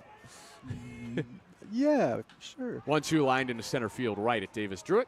He's camped. He makes the catch very nonchalantly for out number 3. Quick inning. Yeah, High Wheelers retired in order in the bottom of the fourth. We go to the 5th. 2-1 High Wheelers over the Ballers on 860 AM The Answer and on YouTube.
Start of the fifth. 2-1 High Wheelers over the Ballers. Nancy Butts was unable to provide any runs for Oakland in her 2 innings of work. Nancy, what happened? It's okay. We've got a new celebrity on for the top of the fifth inning. Joining us for the first time this season, it is none other than of Dan Silvert Holmes. Dan Silvert, your mic is not even close to your face. Move it up to your mouth. It's good to be here. I'm just happy to You're too help the ball excited. club. You didn't. Oh, man. That's great, Dan. Thanks for having me. Yes, no, Dan, you are one of our, I've already seen your comments today on YouTube. You're one of the Ballers, I'd say, biggest supporters. You are active on YouTube. You sponsor the Ballers with your company, Dan Silvert Homes. And also, I know you are very big on Reddit. And Yes, sir. I think that has been one of the great things to come out of this season for Oakland Ballers baseball is that growing Reddit community. Thanks. 1,000+ people on the subreddit. That's right. Buford takes outside 1-0 to start this top of the fifth inning. How would you describe the Reddit? Because I just think it's just a very wholesome place as the 1-0 is outside 2-0. And it's just lovely to see so much interaction there. You guys do a great job with the game recaps on there. I don't know who does that baller spot, but it's pretty awesome to have. Yeah, it's great, recaps right? of games, right? Ground ball towards short, tough play. Buford trying to beat it out, but he can't, and Cadu throws him out 6-3. But yeah, hey, first and foremost, you're a Ballers fan, right? How has this season been for you? It's been fun, right? It's been pretty amazing. It was hard losing the A's. Went to 4 games or so last year, and by the end, just bought in. And I'm more excited about baseball than I've been in 25 or 30 years. Oh, It's been that's pretty sweet. awesome. I'm Thank so you. glad. 1 out in the top of the fifth inning, 2-1. Helmick takes just low, 1-0. Man, how about Lou Helmick, too? This has been, I know, one of the players that has just become a fan favorite for Oakland. He has such a big personality. Totally. Swings and misses here, 1-1. He's seen the ball really well, isn't he? Yeah, he is. How was that homer last night from the booth? Oh, man, that was great. You can kind of tell. It was close, 1-1. Helmick takes low 2-1. It was close, and you never really know with the wall here because there's not the yellow line separating the padding from the top of the wall. If you hit the top of the wall, it's a homer. But it still looked like to right field. Lou got it. 2-1. Helmick to right field this Again. time. Very Yes, I'm calling far. it. It's very out. deep. It's out. It's gone. It is out of here. Lou Helmick ties the game at 2. Back-to-back games of the long ball for Lou. The pride of Germany right there. That's right. The pride of Paderborn. Helmick goes deep and makes all of Bavaria proud. 2-2 game in the top of the fifth. Well, congratulations. You are on the scoreboard for our celebrity guest this season, Dan, officially. As noted, I'm just here to help the ball club, You nailed it. Thank you. Lou Helmick up to 5 homers now this season. Ties the game at 2 with 1 out in the top of the fifth inning. Brings up Dylan Tatum, right-handed hitter. First to him is outside 1-0. Now, Tatum, what a week he had back in the end of June. June 22nd to June 27th. He went on the most unbelievable run that I've ever seen. He had a good month and a week, didn't he? Yeah. 10 homers, 21 ribbies. It goes the opposite way. That's gone. Back-to-back go the Ballers. Another Tatum Tater. 3-2 Oakland in the top of the fifth. I should be in the booth more often. Good gravy. We'll have to have you back. This is great. Helmick and Tatum go back-to-back. That is the second time this year the Ballers have hit back-to-back bombs. And Oakland leads 3-2. One quick thing between batters is, Nancy Short's amazing. I sat behind Dylan Tatum's parents. These kids, and I can say kids because I'm 45 years old, Yep. These kids and their parents, just good stock, man. Just good people on the Ballers, right? Yeah. Well said. Yeah, it's been, to have Jeff and Nancy on, that's been great. We'll have to have more player parents on at some point. Pitch outside to Allgaier as a ball 1-0. I've heard Christy Collier's been here in attendance, so maybe we can convince her to come on maybe tomorrow. That'd be great. 3-2 lead for the Ballers. Allgaier from the left side takes a strike on the outside corner, 1-1. Back-to-back bombs for Oakland. Ben leaves the booth for 2 seconds, and the Ballers hit 2 home runs. Ben, sorry, you're fired. You didn't even get anything to drink? No. I have my water, though. Okay, that's good. There's a strike, low in the zone to Allgaier, 1-2. you know, I met Daryl Buggs before the game, and he mentioned, I said, oh my goodness, it is hot up here. This is not Oakland. He said, I'm from Atlanta. This is home. I love this. And that's so funny because that's what he and I talk about. Danny Harris, we're all like, I'm from Florida, they're from Atlanta, and so we're all like, this is great weather. We're right at home right now. 1-2 pitch from Womble is high and away to Allgaier, 2-2. I have a secret skill. I can name you the mascot of anyone Division I college in the United States. I love all the HBCU kids here. It's amazing. Just where we pull kids from. It's everywhere, isn't it? Yeah, swing and a miss from Allgaier. All right, let's quiz you then with 2 outs in the top of the 5th inning. If we're going to the 2 HBCU conferences, that's going to be a tough pull. I'll do my best. Well, let's start with the pitcher on the mound, Christian Womble, a Jackson State alum. Bulldogs? Oh, Gamecocks? My goodness, I'm going to blow it now. State. Tigers. Okay. That's all right. We'll go with some easier ones to start. We'll warm you up. We'll warm you up first. I put you on the spot. Tremaine Cobb Jr. swing and a miss, 0-1. Give me Mississippi State. Bulldogs. Nice. Ole Miss. Running Rebs. Yep. Or sorry, Rebels. Rebels. Yep. Running Rebs is UNLV. Yep. Nice. Good pull there. Thank you. Cobb takes an outside strike, 0-2. 2 outs in the top of the 5th inning. 3-2 Ballers lead. 0-2 pitch from Womble. And Cobb hits it right back into his mitt, and he calmly snags it and tosses to first. Calmly snags. Very well done. Yes. Very well done by you. 2 runs in the inning. And do you want to stay on for the bottom of the 5th? Yeah, let's do that. All right, let's do it. Ballers lead 3-2. More Division I mascots when you return on 860 AM The Answer.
Bottom of the 5th, Ballers in front for the first time today. 3-2 with 2 solo bombs in the top of the 5th. Lou Helmick ties the game. Dylan Tatum puts Oakland in front. Bottom of the 5th, Campagna, Wallace, Denning, 6, 7, and 8 due up for the High Wheelers against Dylan Delvecchio, the starter for Oakland. Once again, it is now the Celebrity 5th inning. We had Celebrity 3rd. We had Nancy Butts stay on for the top of the 4th. And now we have a new Celebrity here in the 5th inning. And he got 2 runs in the top of this inning. It's Dan Silvert. Dan, nice job. Thank you. Yeah, I mean, this is independent baseball. Celebrity is, subjective, and I'll do my best. Well, but, I believe I willed that into existence. Back-to-back bombs. Are you kidding me? Yeah. Right center? Yeah, well done. Thank you. I would say Celebrity still applies to you for some extent. I mean, I do think sponsor the Scrappy Race, so that's exactly. That's You sponsor the Scrappy Race. How did you get involved sponsoring the Ballers with your company, Dan Silvert Homes? You know what? I went to a handful of games last year, and I struggled with the A's leaving. Mm-hmm. And once I accepted, I decided to enjoy the Ballers, and this has been an A+++. I don't want to say investment, but just opportunity. It's been really fun. It's Ballers games are great. It's just Prescott Market's been a huge value add. The games are awesome. I bought in. I enjoyed the heck out of this. That's wonderful. First pitch low, 1-0. Next to Campagna is challenged by Dylan That was Tatum. outside. Go to track, man. That was outside. You think it was a ball or a strike? That's true. I think that was a strike. Forgive me. Let's see. Overturned to a strike. Nicely done. Thank you. I think I forgot who was on the mound for a second. That's a strike, obviously.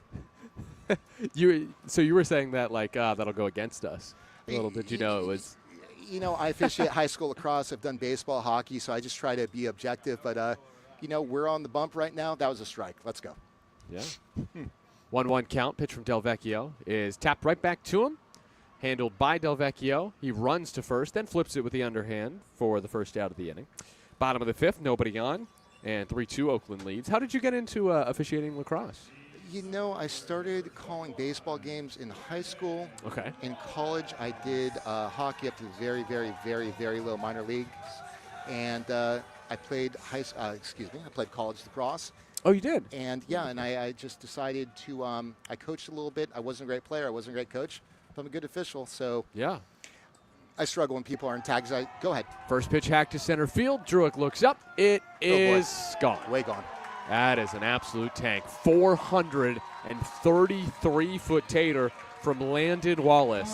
That's his 7th homer in his past 11 games, and he knocks the score right back up at 3. Well, Dan, you've gotten 3 home runs now. Unfortunately, that one. Hey, I'm still a +1. Yeah, So, you know. Exactly. And I have, +1. Let's +1. We'll leave it at that. Yes. And if we finish at +1, We're it'll good. be all right. We're good. Here in the bottom of the 5th inning, Landon Wallace with the solo bomb, the 3rd of the game for Yuba Sutter against Dylan Delvecchio. They tie the game at 3, 1 out in the inning, bases empty for Connor Denning. Hey, solo shots, no cricket numbers, pretty good for the Pioneer League. Let's keep it up. First pitch loops in just high and away from Delvecchio, 1-0. So what position did you play in college and lacrosse? I played close defense. I was big and dumb and liked to hurt people. So I did my best, worst, best, you know? That's fantastic. Thank you. I love that. That's a great description. 1-0. Fouled away to the right side, 1-1. Now, I've broadcasted women's lacrosse before. I've not broadcasted men's lacrosse. So I still, regardless, don't know positions that well. So what would close defense be, meaning you're close to the circle? I was close. I was just trying to stop guys from scoring. You got attackmen, midfielders, and defensemen, and the goalie. I played defense, just try to stop people from scoring. Women's lacrosse, man, that's a heck of a sport. They are tough as nails, but I don't quite understand it. The rules, just let the women strap up. Let ladies them wear some armor. Hey, I played 2-1 is fouled off, 2-2. while I was playing at Davis. We were club. The women were Division I. I played with a girl who tore her ACL twice and an MCL. Yep. They are tough as nails. That being said, I don't quite understand the physics of what's going on, but they're tough as heck. The shooting space fouls always drive me crazy. I'm like, how do you even? What's happening here? Yeah, 2-2. Low and outside, 3-2. We have some. You saw that was low and outside. I saw outside. You can see low. Are you cheating off a TrackMan? No, I wasn't even looking at a TrackMan. I've just got good eyes. Usually, yes. I'm cheating 45. off a I'm trying. It's nice to be 23. Hey, 24 now. Yes, sir. Happy birthday. Appreciate Delighted. it. Yep. Thank you. That's pop foul off to the right. Still 3-2. No, sometimes though I'll say it, and then sometimes I'll say, that missed outside and low. And whenever I say and low, that means it only missed low, and I just messed up by saying outside. 1 for 2, 50. Yeah. If you're hitting 500 baseball, you're crushing it. You're a Hall of Famer. That's true. Another payoff pitch to the switch-hitting Denning. And he bounces one to short. Cobb scoops, throws on the run in time for out number 2. A lot of switch hitters on this Yuba Sutter roster. Little trivia for you. I know you're the expert at trivia. We'll get into yours in a second. The Ballers have had, I believe, still 2 switch hitters in their history. Can you name them? Can I name them? Yes. No, I cannot. Well, one of them is on the team right now. Oh, good. You want to put me on the spot like that? Uh-huh. He's He's on the field right now. Bugs. No, it's all Geyer. He's switch he's hitter. a recent acquisition. Yes, he's new. That So is my. and then last year, it was someone who was acquired late in the season. Pitches low to Duarte. We only retained Tyler Lozano, and you're expecting me to understand last year's roster? It was Stephen Wilmer. Where is he now? Is he playing indie ball? He was with the Rocky Mountain Vibes. He has since been released. Now, you had some trivia for me earlier, though. 1-0. Do you recall it? Line just past Allgaier, the switch hitter, and into left field. Hey, good to stay on the air. Yes, that's right. One more batter for you. Bottom of the 5th inning, 2 outs, runner on first for the leadoff man, Kadu. It's a 3-3 game in the bottom of the 5th inning. Why don't you lead with the trivia I propositioned? It was about Jerome Williams. That's right. So Jerome Williams, the first Hawaiian-born player to appear in the majors for the San Francisco Giants in 2003. But your trivia was much more interesting than that. Especially, I remember the second one. Recency bias, maybe. Lefty, Kadu takes low 1-0. It was the fact that Jerome Williams was the first and probably the only player still in Major League history to beat a team 3 times in a season as a pitcher and do so with 3 different teams. And which MLB And the franchise same did team. Do this against? It was the A's. Yeah, of course. At Benson for a strike, 1-1. And the teams he did it with, I believe, Astros, Phillies, and Rangers. I think you're correct. Yes. And what's he got released? What was the indie ball piece that I gave you? Yes. This is a little tougher. 1-1. Benson low and inside, 2-1. Between stints with the Giants, Jerome Williams played in indie ball. Or He played in stints China. in the majors. Correct. China, indie ball. And what was the indie ball team and the league? Long Beach. Well, what was not particularly germane in the conversation? What was the league? The Western League. Whatever. Swing and a miss, 2-2. The Golden League. But that Golden guy was League, out yes. of baseball Okay. for MLB for a handful of And years. was the Golden made it League back. just California? I don't know. No, I looked okay. up on Wikipedia this afternoon to have something to say in the booth. That's good. No, that's Thank you. good research. Thank you. That's what Thank it's all about, right? 2 outs, 2-2 pitch from Delvecchio to Cadu is low. You have never used Wikipedia in the booth, I'd imagine. Never, not for Wide World of Baseball every time. It's not a good site. It- So good for you. I like the fact that it helps me to learn things quickly. Now, does it help me to learn things accurately? Probably not. That's what ChatGPT is for. Right, yeah. Payoff pitch with 2 outs. Runner gets a head start. Line drive over the leaping Harris and into right field. Coming First up and throwing is Santos, but going to third is Duarte, and it's a 2-out hit for Cadu. First and second for the High Wheelers. A little drama here with 2 outs in the bottom of the 5th as Yuba Sutter looks to regain the lead. Let's get out and keep Delvecchio the pitcher of record as a winner, potentially. There is always that possibility for Oakland. If you leave in a tie game, that the Ballers will just come right back and answer Yuba Sutter's run with one of or multiple of their own in the top of the 6th. But for now, Jim Diedrich will come out for Oakland. The Pioneer Baseball League, where no lead is safe. Yes, well said. And it's, Ballers have not been immune to it. I think other teams struggle more from it. Especially, oh my goodness, recently the Glacier Range Riders. The games they've been playing, I mean, I think it's multiple days where they brought in someone for they've brought in a guy in the 9th who has not been effective. They brought in their closer in a non-save situation the other day, and he just imploded. They may be Rain the most Supple. interesting team in this league. Yeah, Glacier, I still think they're a playoff team in the second half. They don't have to play the Ballers anymore. And so The beautiful thing about the Ballers is we take good teams like the Vibes and we go 11-1 against 11-1, them. yeah. Glacier, they're good. We destroy them. Boise, we take the upper middle of the pack and we just make them look not good. Yeah. Now, of course, I think the exception to the rule is this Yuba Sutter team, who is trailing in the series 2-1. First pitch from Delvecchio was a low strike on Orsak for a strike. I'm quite curious if we and the Paddleheads go 1-2, and then comes Rocky down Mountain and to Yuba City, overall record. It goes down to overall. That could get weird. Yeah, so for sure. 0-1. Oh, that's a big Swung jump. on and missed. That is a stolen base for Cadu. He steals it off of Delvecchio, but Delvecchio is 1 pitch away from getting out of this inning without more damage. Second and third of the runners with 2 outs in the bottom of the 5th.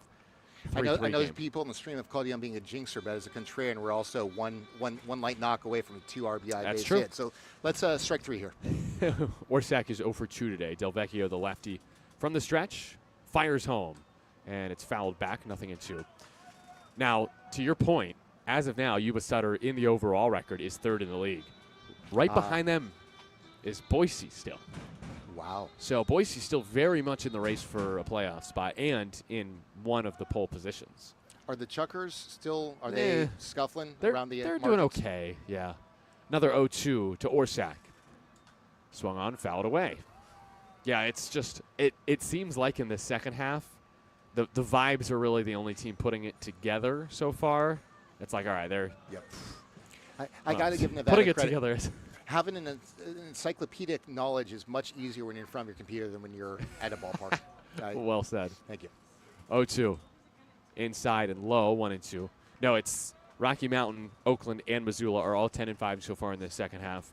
But then Billings and Yuba Sutter are both 8-7. Colorado Springs is 8-8. Glacier 7-8. Idaho Falls and Ogden both 7-8. Boise 6-9. So it's all like everyone's kind of jam-packed there. in second half standings. 1-2 from the lefty Delvecchio. Orsak fouls it back once more. I'm rooting for the Sky Sox. They're my out of state team. Yeah? I like it. I like how they competed. I know that the Ballers took them 4-2 in the last series that we Yo, saw. that was a great series. They competed, man. They were a knockout round away from splitting that series. Yep. 1-2 once more from Delvecchio. Orsak bounces it towards third. Lee. Allgaier's throw is in time. Let's go. Wow. Jake Allgaier gets his Trey Cobb's glove thrown at him. Makes an unbelievable play at third to end the inning. I'm calling it right now. Ballers 7-4 final. Thank you guys. Thank you for your time. Have a great one. Thank you so much, Dan Silvert, for hopping in the booth here at Yuba Sutter. 3-3 game, High Wheelers and Ballers heading to the top of the sixth inning on 860 AM The Answer.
Stop doing that. All new in the top of the sixth inning.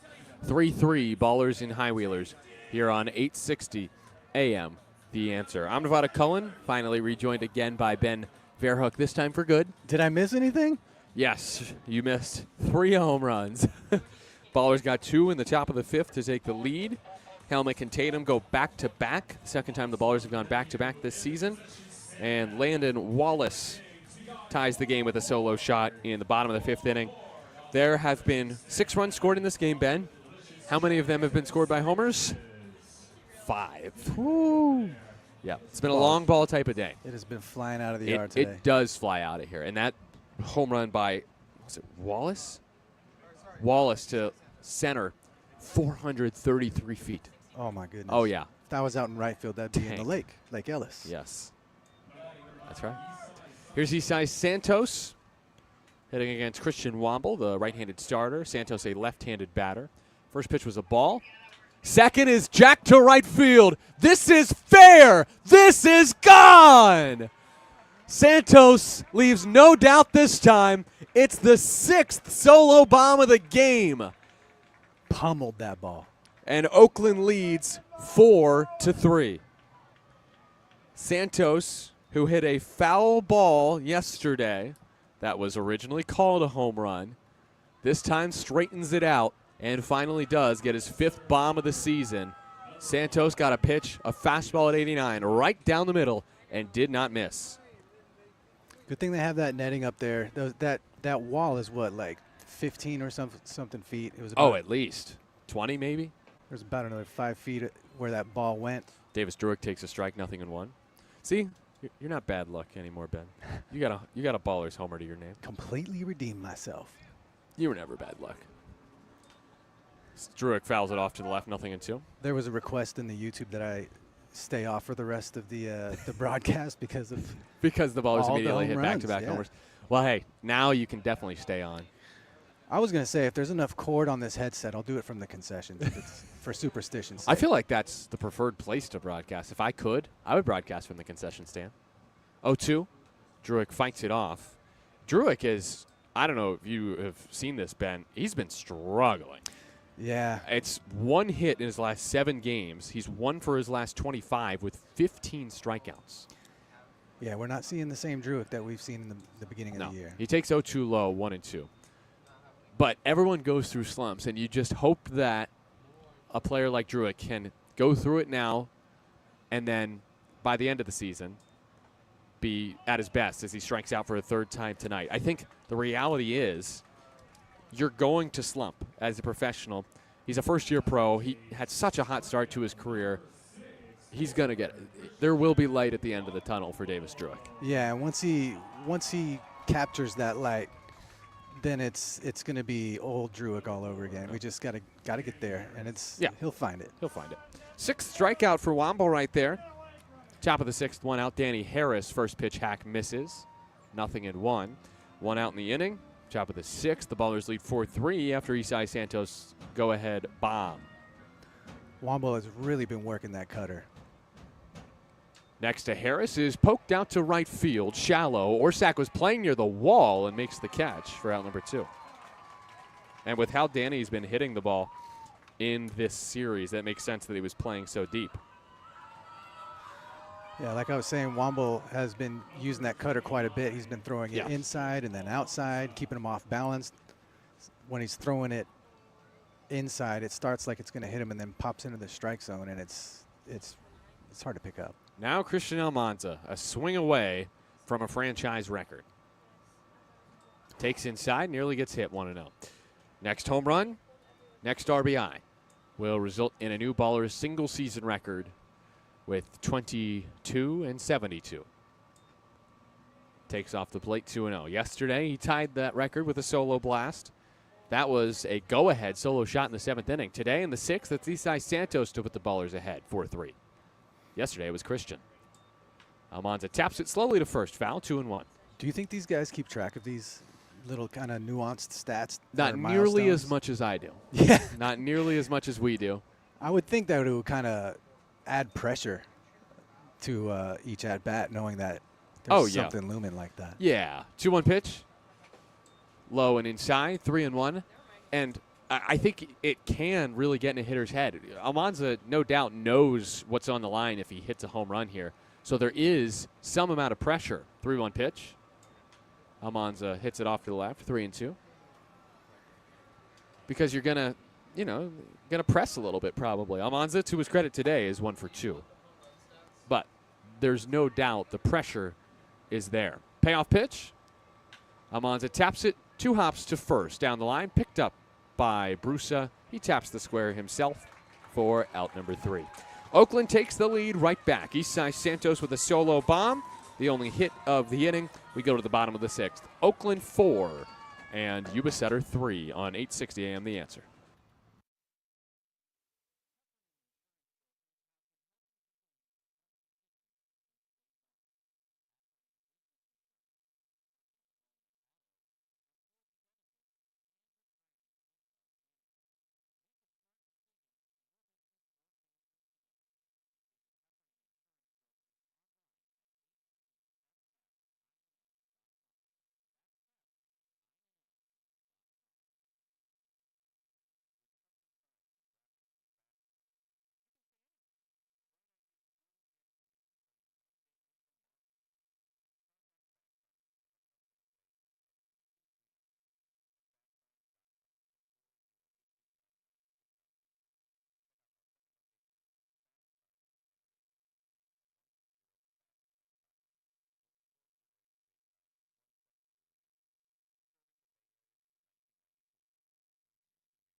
Bottom of the 6th inning, James Collier is the new pitcher, number 32 for the Oakland Ballers. He relieves Dylan Delvecchio here in the bottom of the 6th inning. We'll get you Delvecchio's line in a moment, but Collier is pitching on back-to-back days. Collier, who threw yesterday and went an inning and a third, striking out 2, no hits allowed in that appearance. And Collier is pitching for the 2nd time in this series. New center fielder, it looks like Daryl Buggs II, number 19, is in center for Druitt, who I think is out of this game for good. It looks like Lou Helmick is still in left field. And As for James Collier, 2.86 ERA this season for the righty, 6'3", 225, 26 years old from Hayward, California. Got a 2-0 record, 24 appearances, 28 and a third innings, 20 hits, 11 walks, and 37 strikeouts. Collier relieves Dylan Delvecchio, who was really good today, Ben. Yeah, he's coming into his own, and I think I'm really excited to see Collier. I mean, he really has been turning into one of these late inning relievers that you could really rely on and count on. I was looking at some of his stats from his last outings, and it's just 0, 0, 0, 0 after 0. Right. Well, the first pitch he throws is a strike to Bobby Leday. He had a scoreless inning streak of 16 2/3 innings without giving up a run. That ended 2 appearances ago, but still impressive. 0-1 pitch. And this is outside 1-1. I'm sorry. Okay. This is someone who came to an open tryout, local guy, trying to see if he could get his chance, made the team, and now he's basically kind of stepping up where Lambeau was. Yeah. You know what I mean? Yeah, he's not quite in that 8th inning role yet. That could be a position for him. Inside to Leday on the slider. But, I mean, he's certainly a guy that is being used in high leverage scenarios. Really, the reason he's being turned to here is because it's 3, 4, and 5 for the High Wheelers, Leday, Best, and Barusa. And you want one of your best relievers out to face them. 2-1 pitch to Leday is high and tight, 3-1. Delvecchio, by the way, 5 innings, 6 hits, 3 earned runs, no walks, 3 strikeouts. And for Delvecchio, that's a new career high in innings with 5. Looking to get his first pro dub. Attaboy Delvecchio. 3-1 hitters count for the right-handed hitting Leday. Time is called. Pitch timer violation on Collier, and that is a walk. He's not happy about that. No. It's funny, that really happens to him quite a bit, it feels like, on the road where he comes close. And sometimes I've seen it not called, and this time it is called. Oakland quickly getting the bullpen going. Connor Richardson is warming. And so Collier is aboard. Collier walks Leday. Here's Cuba Bess, left-handed hitter. First pitch, cut on and missed late. 0-1. What do you call that little dip thing he does before every pitch? Well, we're going to definitely talk to him about it soon.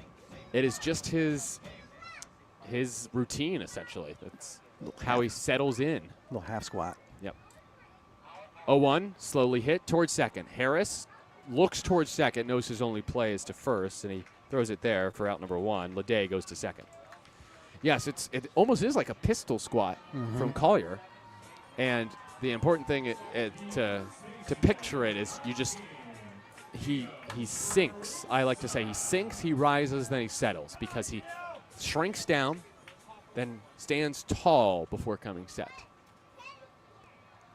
It's like his arm is the shotgun, and that's the pump. Yeah, well right said. Before he pulls the trigger.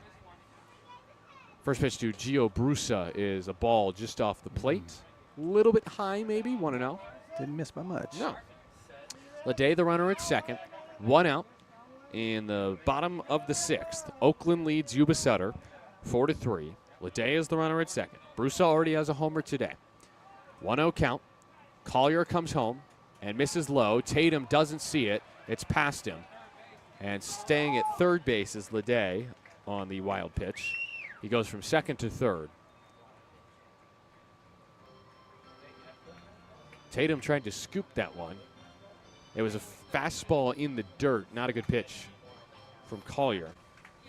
Took him a while to find out where the ball was, too. Collier had to rush over to the home plate to try to cover in case, what's his name, Leday? Leday at third. Yeah, tried to come home on the play. Infield in for Oakland. 2-0 count on the hard-hitting Barusa. Pitch from Collier is a broken bat on the infield. Harris sees it go under his glove, and the game is tied. The only way for him to get the out at home was for him to charge that weakly hit baseball.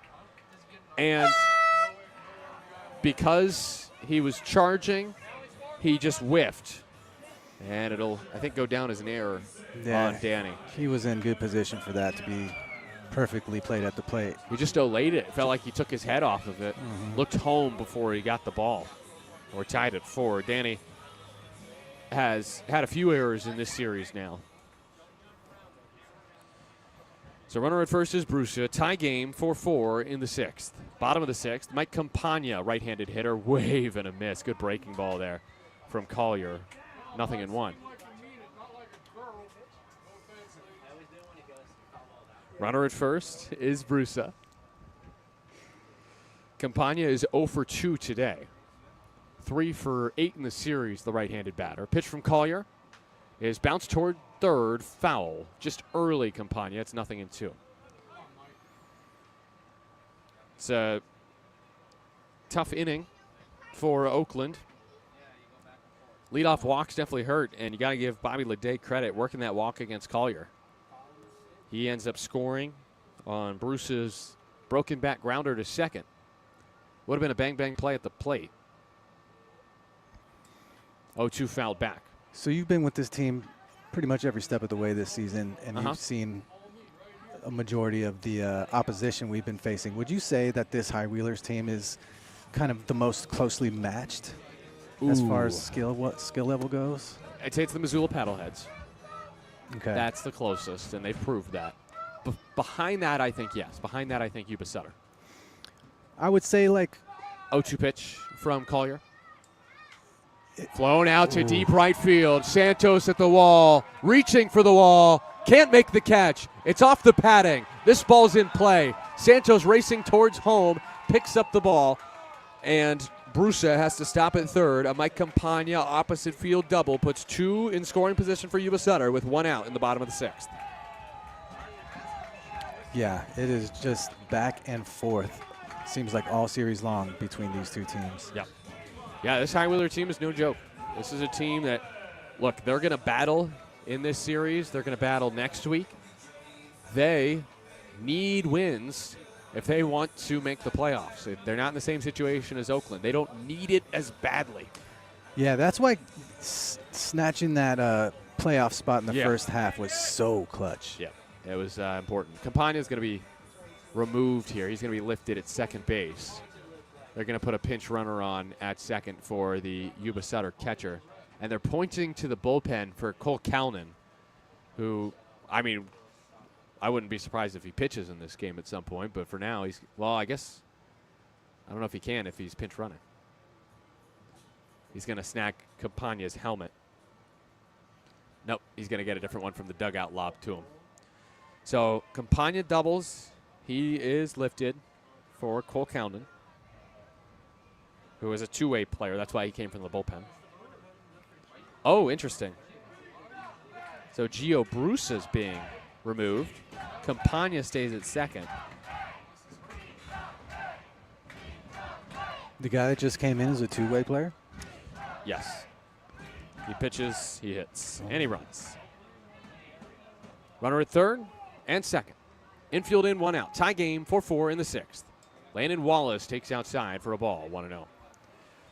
And Landon Wallace, the last time up, hit a long home run, 433 feet to left center field. High Wheelers looking to take the lead in the bottom of the 6th inning. Infield in for Oakland. 1-0 pitch to Wallace. High and tight, 2-0. And if you're Collier, you pitch around Wallace a little bit. The last 11 games, he has 7 home runs. He's driven in 21 in that span. He's been on sort of a Dylan Tatum-like run. The 2-0 pitch is next. That's in there for a strike. Yeah, I mean, if you pitch around him, what's the worst that happens? You walk him to first base, and then you get the force out everywhere you go. Right. And that's probably the thought here. So Collier on 2-1. Let's see what pitch he rolls with. Righty-righty battle next to Wallace. Bottom of the zone, strike 2. Runners at second and third. That's Calnan and Campagna. 2 of maybe the harder last names that begin with C to pronounce. And Collier on the mound. Campagna is fun to say. Yeah, it is. 2-2. Broken bat, ground ball to short. Cobb's throw goes home. The tag is applied, and the runner from second doesn't advance. Calnan is out 6-2. Campagna stays at second. Wallace reaches on the fielder's choice. That is the second time this inning, Ben, that Collier has gotten a broken bat ground ball with the infield in. You cannot ask for more from your pitcher. Yeah, it I'll stays take it. tied. I'll take it. Yeah. I mean, that is perfect. Like Danny Harris's error that he made, that was a tough play to make for Danny. We're going to leave it at that. But that one right there, that was an easy play for Tremaine Cobb Jr. to make. Nice throw home by Trey. Yeah, I nailed it. Now it's Denning, the switch hitter batting from the left side. First to him is inside for a ball 1-0. So Wallace can't do the job and untie this game. It's 4-4 with 2 outs in the bottom of the 6th inning. Campagna and Wallace the runners. Denning, the hitter, is 0 for 2 in this game and 0 for 7 in the series. 1-0 from Collier. Denning takes way off the plate, 2-0. Fastball off the dish. You could tell in the body language of Collier that that last play at home fired him up. Oh, yeah. And now he's ready to attack. Ballers' defense has definitely left something to be desired in this series. They haven't been at their best, but that was a good play by Cobb. The 2-0. Denning called a ball off the plate. It's 3-0. That was just low. Yeah, tried to backdoor him, looked like. That's a really good take, honestly, from Denning. And on 3-0, the bases could be loaded for Josh Duarte if that's who the High Wheelers is sending up, and it looks like Duarte will hit against Collier. 3-0 from Collier. Called a ball. That's probably just a bit high. And it's a 4-pitch walk. Bases juiced. Second walk of the inning for Collier. This will be the 7th hitter of the inning. Josh Duarte hits with the bases juiced. 4-4 game. Big spot. Bottom of the 6th inning. This is what baseball is all about. These situations. Duarte was 0 for 7 in the series entering this game. He's 2 for 2 today. Right-handed hitter against the righty Collier. The base is full of High Wheelers. Campagna, Wallace, and Denning aboard. 2 outs in the bottom of the 6th inning. Collier's first pitch. Inside on Duarte, 1-0. You could feel the pressure. It is thick. Duarte, a former NAIA product out of Georgetown College. His first year as a pro here with the High Wheelers. Has driven in 19. 1-0 count. Collier just threw an inside fastball. Look for the breaking ball here. It was a breaking ball. It's in the dirt. 2-0. Nowhere to put Duarte. This puts a lot of pressure on this 2-0 pitch. You'd assume Duarte sees something to hit. I would think here, challenge fastball inside. Yeah, I was just going to say, do you challenge him? Oh, yeah. Collier snapped a couple bats already in this inning. You'd want weak contact here. 2-0 pitch. Collier from the stretch. Kicks, fires. There's a line drive in a right field. Backs up. Santosi makes the catch for out number 3. And Collier leaves them loaded in the 6th. But the High Wheelers tie the game on a play that was just, well, it was a little wacky, and it was a little ground ball to second that went under the glove of Danny Harris. We're tied at 4, heading to the 7th on 860 AM The Answer.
Start of the 7th.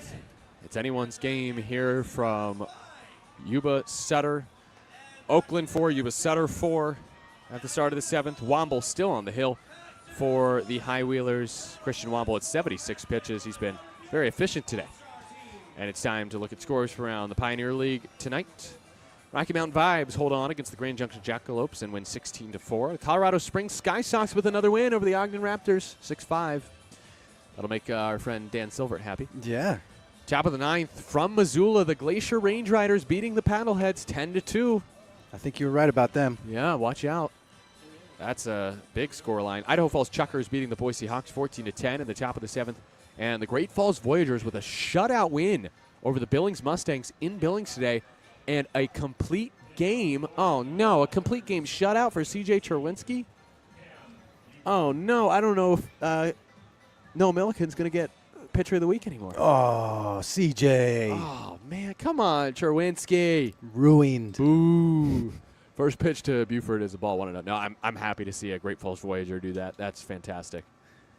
That's good for Great Falls. Yeah, it seems like shutties are hard to come by in the Pioneer League. Next pitch is the ball to Cam Buford, 2-0. Yeah, they are rare. Each team really averages, I'd say, 5 shutout wins a season, maybe 3 or 4. Buford hacking a miss at 2-0. It's 2-1. A game out in Glacier. I'm trying to figure out what happened. Jared Engman threw a gem. That's good. He's been struggling a bit this year for Glacier. 2-1. Buford takes just low and outside. Yep, just below the zone. 3-1. And for the Range Riders, let's see. Kingston Liniak and TJ Clarkson hit homers in the game. That's ball 4. 3-1 way outside. So those are your scores from around the Pioneer League tonight. Here in the top of the 7th, it's a leadoff walk for Cam Buford. And the Ballers have the leadoff runner aboard and also the go-ahead run aboard against Christian Womble, whose leash will not be too much longer. He just walked his first batter of the game. And Jerome Williams, right on cue, is out to talk to his pitcher and buy time for the Yuba Sutter bullpen. A lefty standing out there. That is Sam Drumheller. Thank you, Owen, for pointing that out. My first guess was Andrew LaCour, but he pitched yesterday. So Drumheller would make more sense as he is a bit fresher. Again, thanks for tuning in. The first day of August of 2025. I'm Nevada Cullen with Ben Verhoek, and Vince is back in our 860 AM The Answer studios. It's a 4-4 tie in the top of the 7th inning. The Ballers have the go-ahead run aboard for Lou Helmick, who is 2 for 2 today with an RBI single and a homer off of Womble. And I wouldn't be surprised if Billy Horton comes out right here to bring Drumheller into this game, and I don't know. I don't see him emerging yet. It's going to let him go one more. This is a dangerous situation for Womble against a guy that has tagged him pretty well today. Lou Helmick on the first pitch, though, this time bounces it to second, shovel to second for one, throw to first, not in time, and Helmick does reach on the fielder's choice. So they get Helmick, and so Womble gets a chance to finish the 7th inning, we would think. Is there some chirping going on? I don't know. The umpires are talking about what, though? I don't know. It looked like Womble Helmick was safe, right? I think he was safe. It looked looked like he pretty was safe. convincing. So what are the umpires discussing here? As Buford is out 4-6, Helmick reaches on the fielder's choice. Looked like Womble was having some words the direction of either Helmig or they might be James. talking about the play at second base. And he is slamming the ball into his mitt, Womble is. Well, the call will stand, whatever just happened. Okay. So a whole lot of nothing right there. Drama in Marysville, potentially. That's what this rivalry is all about. Makes things exciting. Brings up Dylan Tatum, who went back-to-back with Lou Helmick in the 5th. Tie game in the 7th, and Helmick, or Tatum, lines one into short left center field for a base hit. Helmick's thinking 3. The throw is a good one. Helmick is out by a mile, and Helmick thinks he slid around the tag. No. He is giving it to Bill Shortridge, the home plate umpire, who was covering third on the play, but regardless, I think Lou knows he shouldn't have run there. He's refusing to leave the base, and now he's leaving. He is hosed by Wallace in center. That was a poor base running decision as Tatum singles into left center. Yeah, I don't even think he was halfway from second to third when the outfielder had the ball ready to throw. I wouldn't have ran. No, it did still have to be a good throw from Wallace, but it didn't have to be a perfect throw. But it was a perfect throw, and so Lou was out by a lot. Yeah, a lot. Brings up Jake Allgaier, who's 0 for 2 today. First pitch ripped into right field, base hit. Tatum going first to third. This time a much longer throw needed from Orsak, but that stings because that would have put Oakland in the lead. Mm-hmm. Instead, runners at the corners with 2 outs. And Lou Helmick's base running mistake, I guess you could call it. It's a mistake. It's a little bit more aggressiveness than was needed there. But in the end, it results in Oakland not scoring on that Jake Allgaier single, his 5th hit of the series. But all is not lost for Oakland yet because they have runners at the corners with 2 outs in the top of the 7th for Tremaine Cobb Jr. Looks like Horton's keeping Womble in here still, so let's see if Cobb could take advantage of these little mistakes that Womble's starting to show. 4-4 score. First to Cobb, low, 1-0. Ballers and Highwheelers tied at 4 in the top of the 7th. Highwheelers just tied the game back up in the bottom of the inning. Tremaine Cobb Jr. is 1 for 3 today. As Owen pointed out to my right, he's the only leadoff hitter with a hit in this series for Oakland. Throw to first, a little offline from Womble. That snapped, as Owen said, an 0 for 14 for Oakland from the leadoff man in the series, whether it was Bugs or Leahy or Cobb himself, who went 0 for 5 yesterday. 1-0 count. Pitch from Womble. Cobb takes low, 2-0. And now how clutch has Cobb been lately? Of course, the pinch hit walk-off bomb against Colorado Springs last week, but before that, it was the pinch hit game-tying single against Glacier in the previous series. Yeah, he's just been on an absolute tear lately. 2-0 is just off the plate, 3-0. He shows all the traits of someone who you want leading off for your lineup. This is the last batter for Womble. Santos, a lefty, is next. 3-0 pitch. Cobb takes a strike at the bottom of the zone, 3-1. So how, with an open base at second, runners at first and third, how does Womble approach Cobb here after Santos homered in his last at-bat? The 3-1 pitch. Cobb fouls it off. That was a strike, actually, on the inside corner. It looked like for a second maybe that was ball 4 and Cobb shouldn't have offered at all. And he tried not to swing. But on that quarter swing, he contacted the ball and bounced it behind him. So here we go. 3-2, 2 outs. 4-4 game. Top of the 7th inning. Runner will go from first. The pitch is fouled off. Into the foul lake. Ellis Lake gets another victim. Another baseball. Crowd getting loud here. Big spot. Runner at third is Tatum. He's the go-ahead run for Oakland in the top of the 7th inning. Righty Cobb, righty Womble. The pitch. Fouled back. Battling. This is a good battle. This is 7 pitches this at bat so far. Pitch 8 is next. Cobb is driven in 33 this year. Tatum's at third. The go-ahead run. Men at the corners. 2 outs for the Ballers. Top of the 7th inning in a 4-4 game.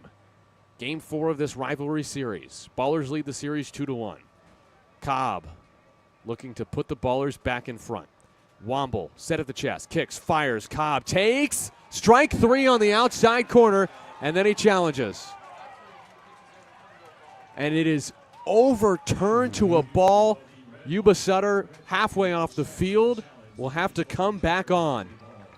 Definitely looked a little outside, but it was close. It could not have been closer. My goodness. That was just off the plate. On the scoreboard, there's a picture of the bat dog, Junie, that said, really? With the sad little puppy dog face. Oh, June. Oh, Junie, sorry. Well, here we go. Like I said, that was the last hitter for Christian Womble because a lefty in Santos who homered off of Womble in the 6th is due up. Now, will Santos hit in this situation? We will find out after the break. Womble is done after 6 2/3 of excellent baseball. And a lefty, Sam Drumheller, is on. We'll tell you about him when you return on 860 AM The Answer. 4-4 game with 2 outs in the top of the 7th.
It's getting loud here. It's getting tense in the top of the 7th inning. A new pitcher for the Yuba Sutter High Wheelers. Sam Drumheller enters. Drumheller, a lefty who is making his 2nd appearance of the series. Drumheller on Wednesday threw a hitless inning and struck out a season-high 3, his first time striking out the side. He walked 1 on Wednesday. 8.85 ERA for the lefty. He's 0-2 in 17 appearances, 20 and a third innings, 24 hits, 12 walks, and just 14 strikeouts. He had just 11 entering Wednesday's outing.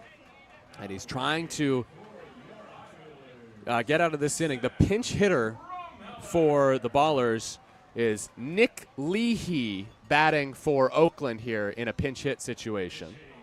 Nice job, Shiloh. He's on his game. I love Shiloh. Yeah, he's cool. He was working with the High Wheelers last year. So Drumheller, a lefty, on. So Santos, who hit a home run in the 6th inning, is removed for Leahy with 2 outs and the bases loaded in a tie game in the top of the 7th. The first pitch bends in for a strike to Leahy, 0-1. You got to like what Leahy's been doing for the team. However, in this series, I know he's been good lately, but he's 0 for 10 in this series. 0-1. Leahy fights it off. 0-2. And so, it's a lot of pressure on him here to try to get his first hit of the series and come through with the bases loaded as Tatum, Allgaier, and Cobb are aboard. After Womble goes 6 2/3, they go to a lefty to get Santos out of this game for now. And the 0-2 pitch to Leahy is high. Did he go? No, says first base umpire Mike Carr. Not your car, Mike Carr. Sorry. My car's in the ditch, remember? Oh, yes, right. Good callback. 1-2 on Leahy, who, to your credit, I think we have to say, has been great for Oakland in his rookie campaign. 32 RBI. And the 1-2 pitch from Drumheller is fouled back. It was a high pitch to Leahy, and he just got a piece. You can see the adrenaline, like the ways that he's swinging. He's just trying to be the guy. And the crowd, which was so loud a second ago, has become dead silent. They know the pressure of this pitch. The 1-2 from Drumheller. Leahy takes outside 2-2. They went from chanting beat the bay, to the silence. But you know what they say, real G's move in silence like lasagna. You feel me? Bases full of Ballers. 2-2, 2-out pitch from Drumheller to Leahy. Outside, ball 3. The Ballers have had a couple bases loaded walks this year. Davis Druick has, I think, both of them. There might have been more, but the 2 clutch ones were Druick. He had a go-ahead bases loaded walk. Now, Leahy with the bases loaded this season, 2 for 3. Payoff pitch. Leahy bounces it up the middle. Cadu Fields throws to first in time, and Leahy is out, 6-3. Drumheller comes in and gets the job done, leaving him loaded in the top of the 7th. High Wheelers 4, Ballers 4, heading to the home 7th. Time to stretch on 860 AM The Answer.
It is the bottom of the 7th inning. We are tied at 4. Ballers and High Wheelers here from Yuba Sutter in Marysville, California.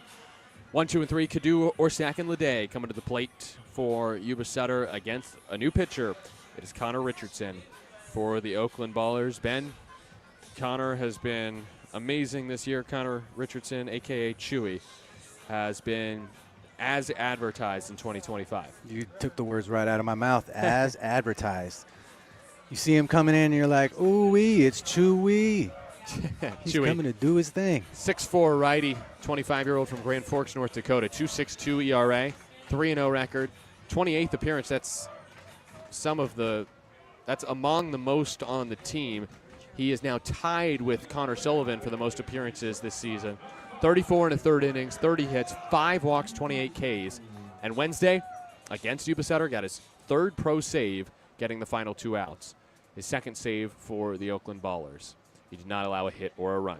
First is Parker Cadu, left-handed hitter. First pitch swinging, taps it to the right side. Almanza scoops. Chewy covering. Safe is the call at first. And all because Christian Almanza fumbled the baseball. Didn't get a good grip on it right before he was going to throw it. That little millisecond was the difference between a safe and an out call. I think we got a single here. Infield hit right there. Cadu beat it out. Just the slightest bobble. And Cadu reaches. River Orsak is next. He is 0 for 3 today. 4-4 game, bottom of the 7th. First pitch to Orsak is a strike, 0-1. 0 for 3 today, Orsak. He is 3 for 15 in the series. Homer on Tuesday, double yesterday. He got the scoring started in yesterday's game for the High Wheelers. 0-1 from Connor Richardson. Orsak squares early, and Chewy decides to whip it over to first. And Cadu is back safely, sliding. 4-4 the score in the bottom of the 7th. You know Billy Horton likes to employ the small ball. However, I don't know if Orsak will truly bunt. He does not have a sacrifice bunt successfully this year. But he bunts it to the pitcher, Chewy, and his throw to first is in time. And Cadu reaches second. Orsak does sacrifice a runner over for the first time this season. Wasn't the best bunt, it has to be said, but he got the job done in the end. Yeah, worked out. Cadu gets to second. Bobby Leday at the plate next. Leday today, a homer, a strikeout, and a walk. He scored twice. Leday has driven in 45 runs this year and 128 over his 2-year High Wheeler career. What are you doing up here, Tarek? How are you doing, Tarek? I'm doing swell. Good to see you. See you guys. Tarek is doing some PA announcing, really, some on-field hosting on the field today. So nice to see him up in the booth. Excited to sing the anthem with you tomorrow. Okay. Oh, what? Cut and a miss from Bobby Leday, 0-1. He is lying. I will not be doing the anthem tomorrow. Oh, 4-4 game in the bottom of the 7th inning. 1 out. High Wheelers have the go-ahead run in Cadu at second base. that was the whole reason I came up here, dude. I'm sorry. 0-1 to Leday off the end of the bat. Chewy lets it go. That was the right play, as Harris's throw to first is just in time. It's a 4-3 putout as Cadu goes to third. It was a close play It at was first, a funky but one for sure. Harris got it there just in time. And Cadu, the go-ahead run is at third base, 90 feet away with 2 outs, and Cuba Best coming to the plate. This is a good spot for the High Wheelers. They feel confident. They have to. With Cuba Best at the dish with 77 RBI. That's 6th in the Pioneer League. The team leader in ribbies with a runner at third base in Cadu and 2 outs, trying to get Yuba Sutter in front in the 7th. First pitch hack line into the glove of Almanza at first base. He used all of his frame. Almanza leaping into the air, and all 6'4" of him comes down with the baseball to rob Best of the go-ahead hit in the bottom of the 7th. Cadu with the leadoff single. He is stranded at third base. We go to the 8th. Still tied at 4. Oakland and Yuba Sutter on 860 AM The Answer.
Top of the 8th inning.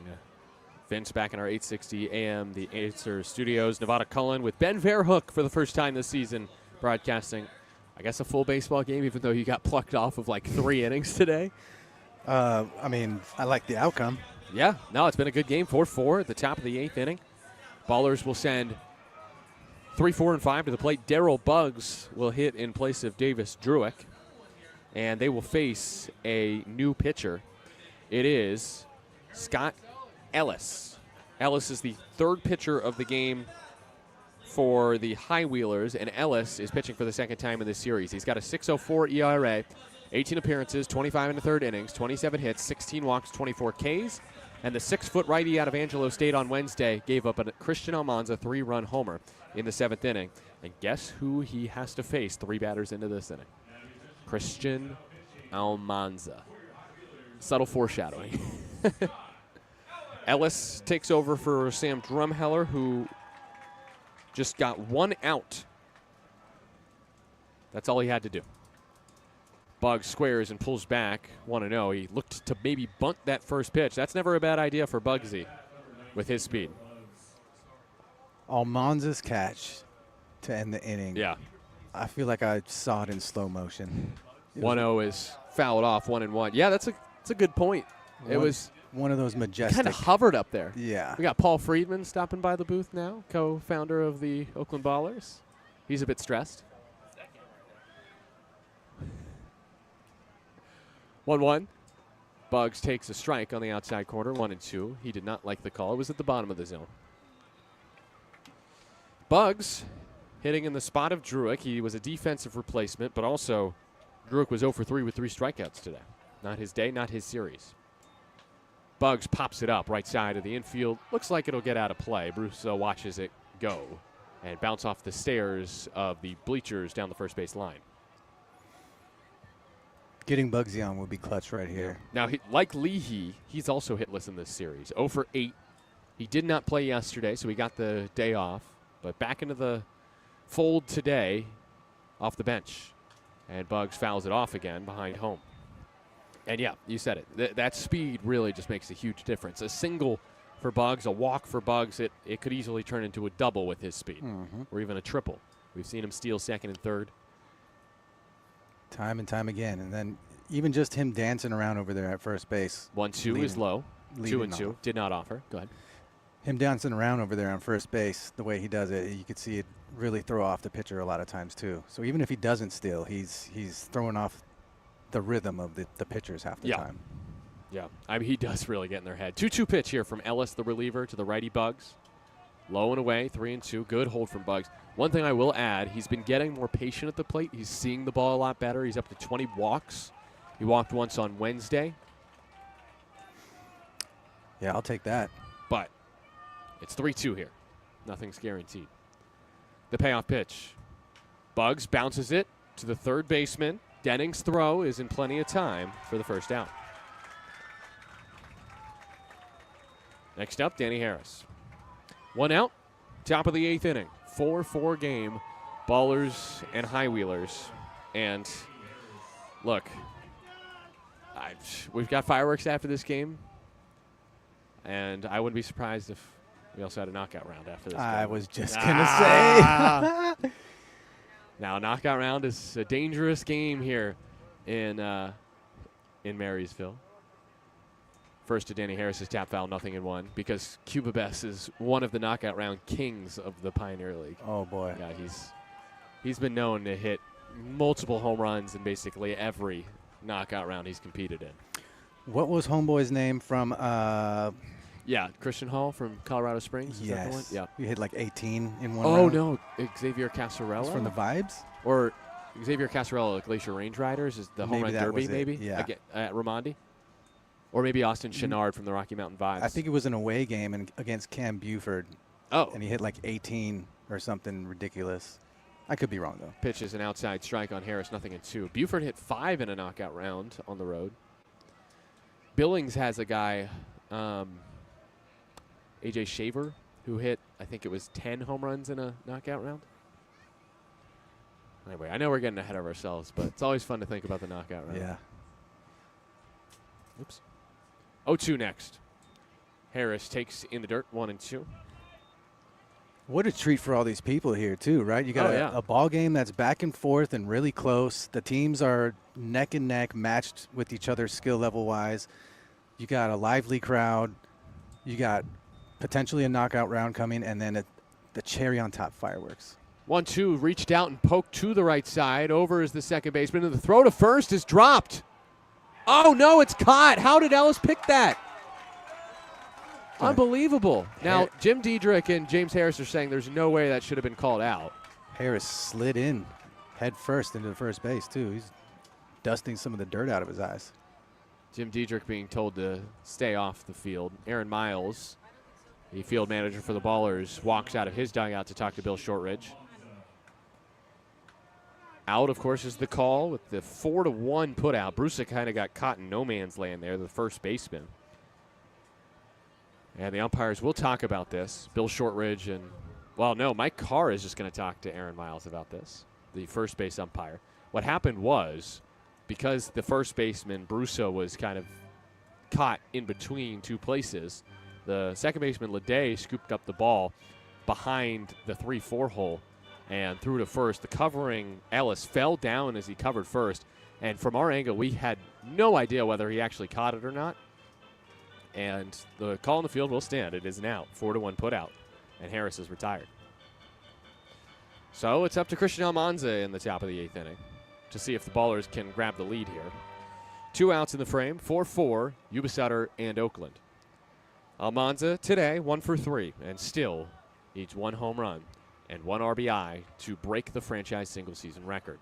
The first pitch is low, called a strike at the bottom of the zone. 0-1. If there's been a common theme throughout this season of what the Ballers have been doing late in games is taking advantage of the soft white underbelly of a lot of these teams' bullpens. Now, Yuba Sutter has, I'd say, one of the better bullpens in the league, especially last year. Almanza takes a strike on the outside corner, 1-2. They've struggled at points this season and at points in this series, too, but this is definitely one of their better relievers in Scott Ellis. The ERA is at 6. That is respectable in this league. Ellis looking to bounce back after 2 bad outings. And he gets Almanza swinging and does just that. Pitches a 1-2-3, top of the 8th.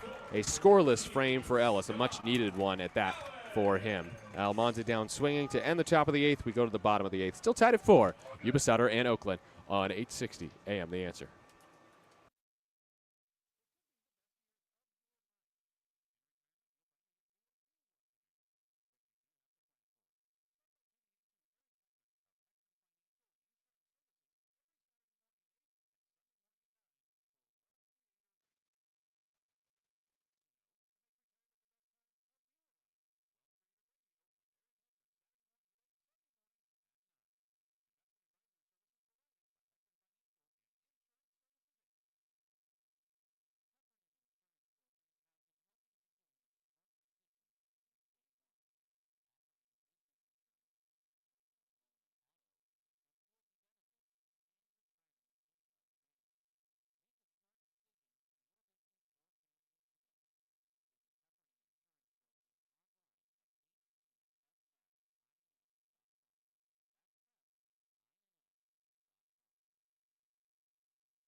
Tie game, 4-4 in the bottom of the 8th inning.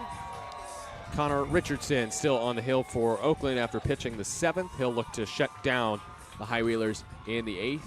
And also looks like Connor Sullivan getting loose out there. Sully warming in the pen for Oakland after a nice little break. But here in the bottom of the 8th inning, it's time to introduce a new segment thanks to Ben being here.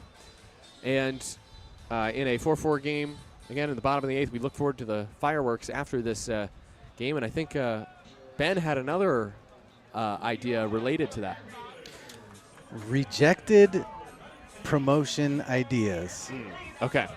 So this is the Oakland Ballers. You know, we're always trying to think of new promotional days. First pitch of the inning is low, 1-0. And tonight over here in Marysville is fireworks night. Right. And in Raimondi, we don't have fireworks nights. I'm assuming it's because we're in a residential area and there's plenty of wind.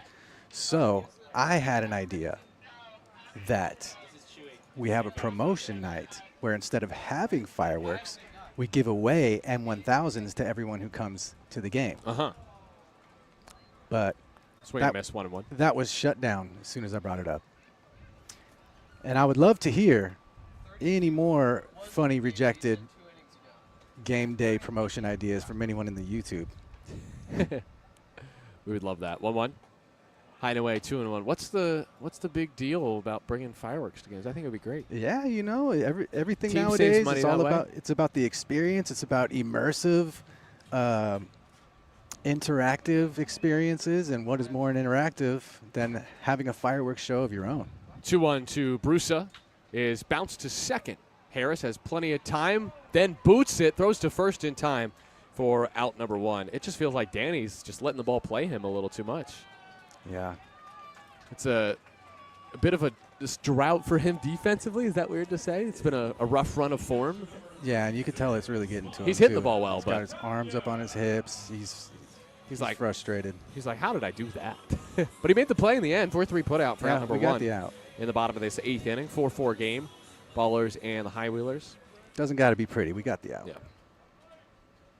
Okay, we have 2 promotional ideas as that's bounced through the left side by Mike Campagna.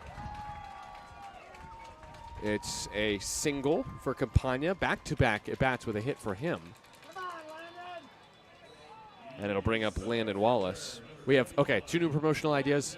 Mike the Hot Dog Mayor says, give Mike Davey a hot dog cannon. Ooh. Who says no to that? Not me. And then David Smith says, get to pitch an inning at the game promotion. Okay. No, thank you. Actually, you know what? David Smith is very lanky, he says. Swing and a miss from Wallace, nothing in 1. So I think David might be able to get a few outs there. He also says free air horn giveaway promotion. What could have ever reminded him of that idea? Oh my goodness. Yeah, Can that you would imagine? be that would get rejected. That's a good rejected idea. I think the neighbors over by Raimondi would dislike that more than a fireworks show. Breaking ball outside from Chewy. It's 1-1 on Wallace with 1 out in the bottom of the 8th inning. Go ahead run at first for the High Wheelers in a 4-4 game. Chewy set at the chest, comes home, and the breaking ball is swung on and missed by Wallace, 1-2. Dan Silver says, Nevada and Ben didn't tell me I was sitting 7 seats away from #airhornman. Oh, yeah. If you didn't know, now you know. You hear him. Yeah, Marysville had an air horn giveaway for the fans, but they only had 1 to give away, and that guy got it. Yeah, he was first in line. Making good use of it, too. 1-2 pitch. Wallace waves and misses and strikes out. That is Chewy's first K of the day. 2 down here in the bottom of the 8th. He's fired up. He just punched his mitt as soon as he got that swing and a miss. Oh, yeah. If you don't think there's some bad blood between these two sides, especially between the players who are returning from last year, you'd be sorely mistaken. Oh, yeah. They played each other way too much not to develop a good rivalry. There's a chip on the baller's shoulders trying to Chip on the redeem High them. Wheeler's shoulders, too. Oh, yeah. Slow ground ball towards first, foul by Denning, nothing in 1.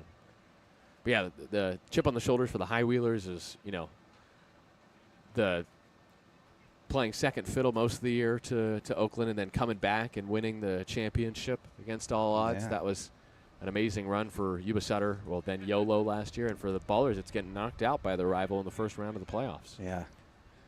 All the feels. 0-1. Chewy will throw to first instead. Campagna is there, standing up safely.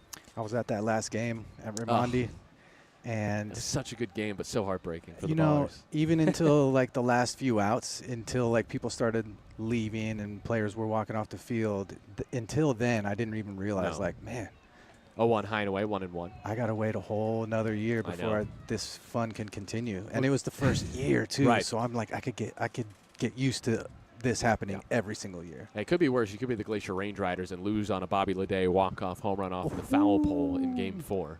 Walk-off homer to win the championship last year for the High Wheelers. Yikes. There's a poked foul ball in the sky down the left field line, and Allgaier gives it chase, but it's out of play. Yeah, that's a gut punch that sticks with you all through the offseason. Yeah, Glacier really has still not recovered from that.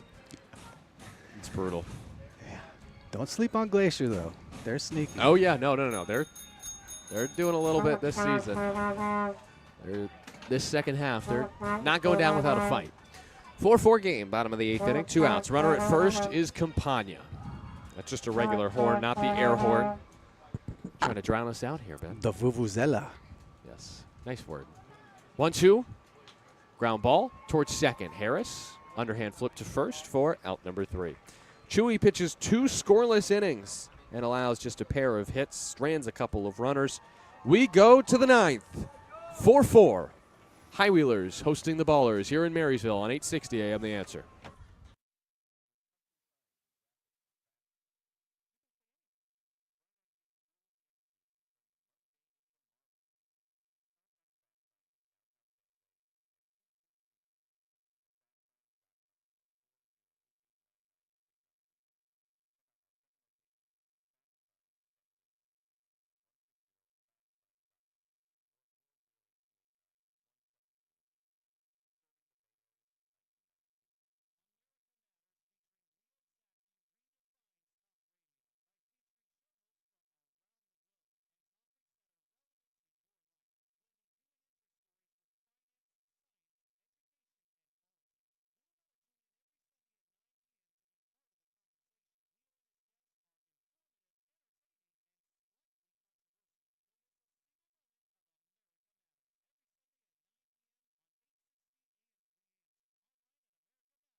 Still tied, top of the 9th inning.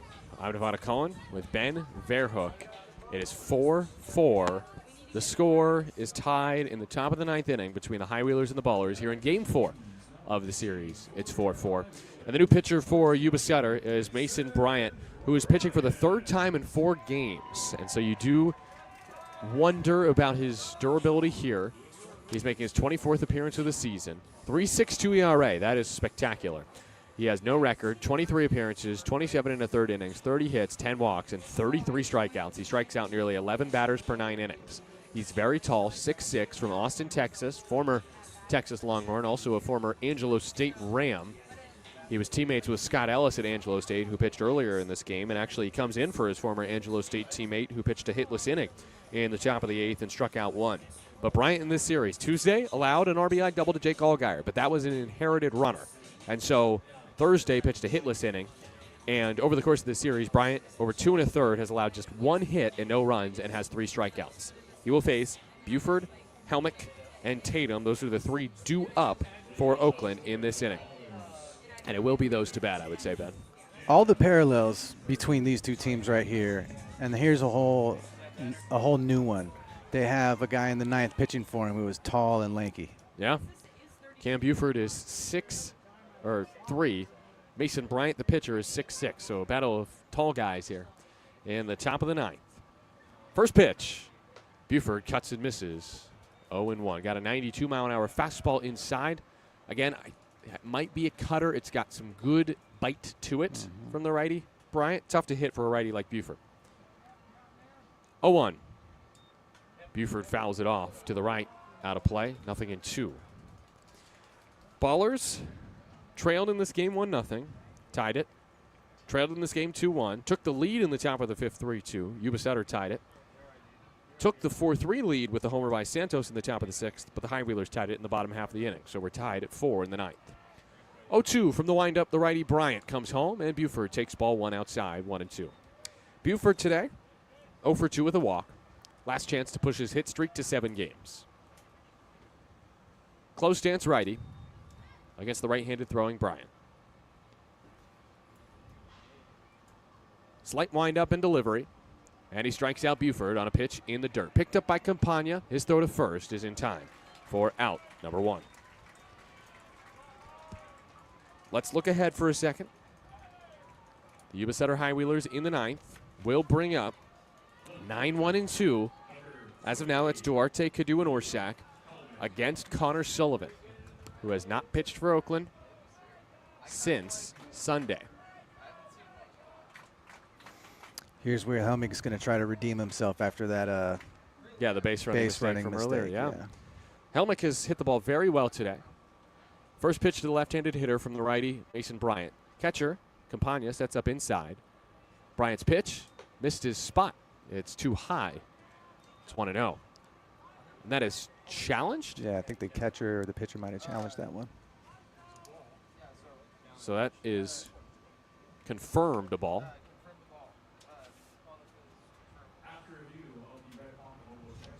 That's only the second challenge, I believe, from Yuba Sutter. Mm-hmm. Yes. Yeah, they had that one in early in the game. So 1-0 on Helmick still as they challenge the pitch way above the zone. Next pitch to Helmick. Bends in just outside and high. It is 2-0. Helmick doesn't need a hit here. The Ballers just need a base runner to try to take the lead in the ninth. Game tied at 4, 1 out in the frame. Bases empty for Helmick. Do the Ballers have all their challenges still? Yes. Okay. Helmick on 2-0 takes a middle strike. As the train horn blows, the train moseys its way past the Dollar Tree in left field. And the D is now back on the Dollar Tree sign. It's lit up. 2-1 toss. Helmick lines it into left field, and the go-ahead run is on. Lou Helmick with a 3-hit game, tying his season high. This is his 20th multi-hit game of the season, and most importantly, Oakland gets the go-ahead run aboard in Helmick here in the ninth. And he completely redeems himself. Nice, good one. Top of the ninth inning, 1 out. Helmick at first base, Dylan Tatum. I think back to that Sunday game in Kalispell, July 20th, a go-ahead 2-run homer on the first pitch he saw against a hard thrower in the ninth to give the Ballers the win in that game. Will he see a fastball here from Bryant? He sees a pitch low for ball one. That was an off-speed pitch, and that's an incredible take from Tatum. That looked very tantalizing to me. Tatum in this game, like Helmick, has also homered and collected 2 hits. Helmick added his third. Could Tatum get a third right here? Not on that pitch. Not on that pitch. Fastball 94 just off the plate. That looked more like the 4-seamer from Bryant. And it's 2-0. The velo's there. The command. Yeah. Well, again, this is back-to-back days for Bryant, just like Collier. Collier was a little worse than normal. 2-0. Tatum cuts and misses. Well, when you got that 92-mile-an-hour cutter in your back pocket, yeah, it's not a bad pitch to fall back on. He threw it right down the middle, and Tatum just swung over it. Yeah, it looks so juicy, and then it just... He was looking for the straight stuff, and it had a little bit of wiggle to it. Little cut to it. Little cut. Enough for strike one. It's 2-1. Helmick at first with 1 out, top of the ninth. Game tied at 4. Pitch is low, 3-1. If Tatum were to reach, Jake Allgaier would come to the plate with 2 on and the tying run, or the go-ahead run, I should say, in scoring position. Allgaier, who doubled off of Bryant earlier in this series. But 3-1 is next first to Dylan Tatum. Bryant kicks, fires. Tatum ropes it, left field. That's a base hit. There it is. And this time, Lou Helmick stops at second. This time, he does not go too hard on the bases, and it's back-to-back singles from Helmick and Tatum. So what did we learn? We learned to play the scoreboard. That's what Aaron Miles always talks about to Lou. It's all about playing the scoreboard. How do you perform in a tight game with the score tied at 4? Do you try to take that extra 90, or do you realize that it could cost your team the game? This time, Helmick stays at second. And after being thrown out on the bases in the 7th, on a single by Dylan Tatum, again, deja vu a little bit here in Marysville. He stays at second this time, and the Ballers have the go-ahead run at second base against Mason Bryant. Got a little mound meeting going. Meanwhile, Helmig's over there with Dietrich talking about getting some food at Frosty's afterwards. Yep. Oh, we've forgotten about his culinary curiosities. We'll talk about that tomorrow, Frosty's, on the broadcast. Man, there was just so much going on pregame. Anyway, Mason Bryant on the hill, the reliever for the High Wheelers. has not given up a run in this series, 2 1/3 innings without doing so, but did allow a Jake Allgaier RBI double. That was back on Tuesday, and it was in the 7th inning. It was to center field over the head of the Yuba Sutter center fielder. Jake Allgaier, talk about a midseason Yeah. acquisition that has just instantly made an impact. First pitch hack, and he misses, 0-1. And he came in, correct me if I'm wrong, when Druick was hurt, or no? Allgaier, Somewhere around. Ryan that time. Pierce was released. That was the move. He was okay. traded from Gary. 2 on for him here in the top of the 9th in a tie game. 1 out. But he really hit the ground running as soon as he arrived in Oakland. 0-1 pitch is inside, 1-1. Allgaier with the runners in scoring position. As it is here, this season thus far, hitting .500. He's 6 for 12. He has come up clutch for the Ballers before. Go-ahead RBI single on Sunday against Colorado Springs through the right side. The 1-1 pitch to Allgaier from the righty Bryant. Inside, ball 2. That was a Dylan Tatum lean out of the way. Kind of threw the arms up a little bit there. Hitting .500. Today he's 1 for 3. But yes, with at least a runner on second base, Allgaier, in his short time so far with Oakland, through 11 games, already has 6 hits in this situation. 2-1 is next. Allgaier takes inside, 3-1. And now, you know Bryant's going to want to come in with a strike here. My guess would be the cutter. And maybe you don't throw it to a lefty, I don't know. But he does not want to load the bases for Tremaine Cobb Jr., I'll tell you that much. No one is warming in this Yuba Sutter pen. This is Bryant's inning. He's been so good this series for Yuba Sutter. His 3-1 pitch to Allgaier. Too high, ball 4. 5-pitch walk, and the bases are full for Oakland and Tremaine Cobb Jr. That's exactly what Bryant didn't want to do, and it happened, and he is not happy about it. This inning has not gone his way. 4-4 tie in the top of the 9th inning. Ballers looking to grab the lead back for the first time since the 6th.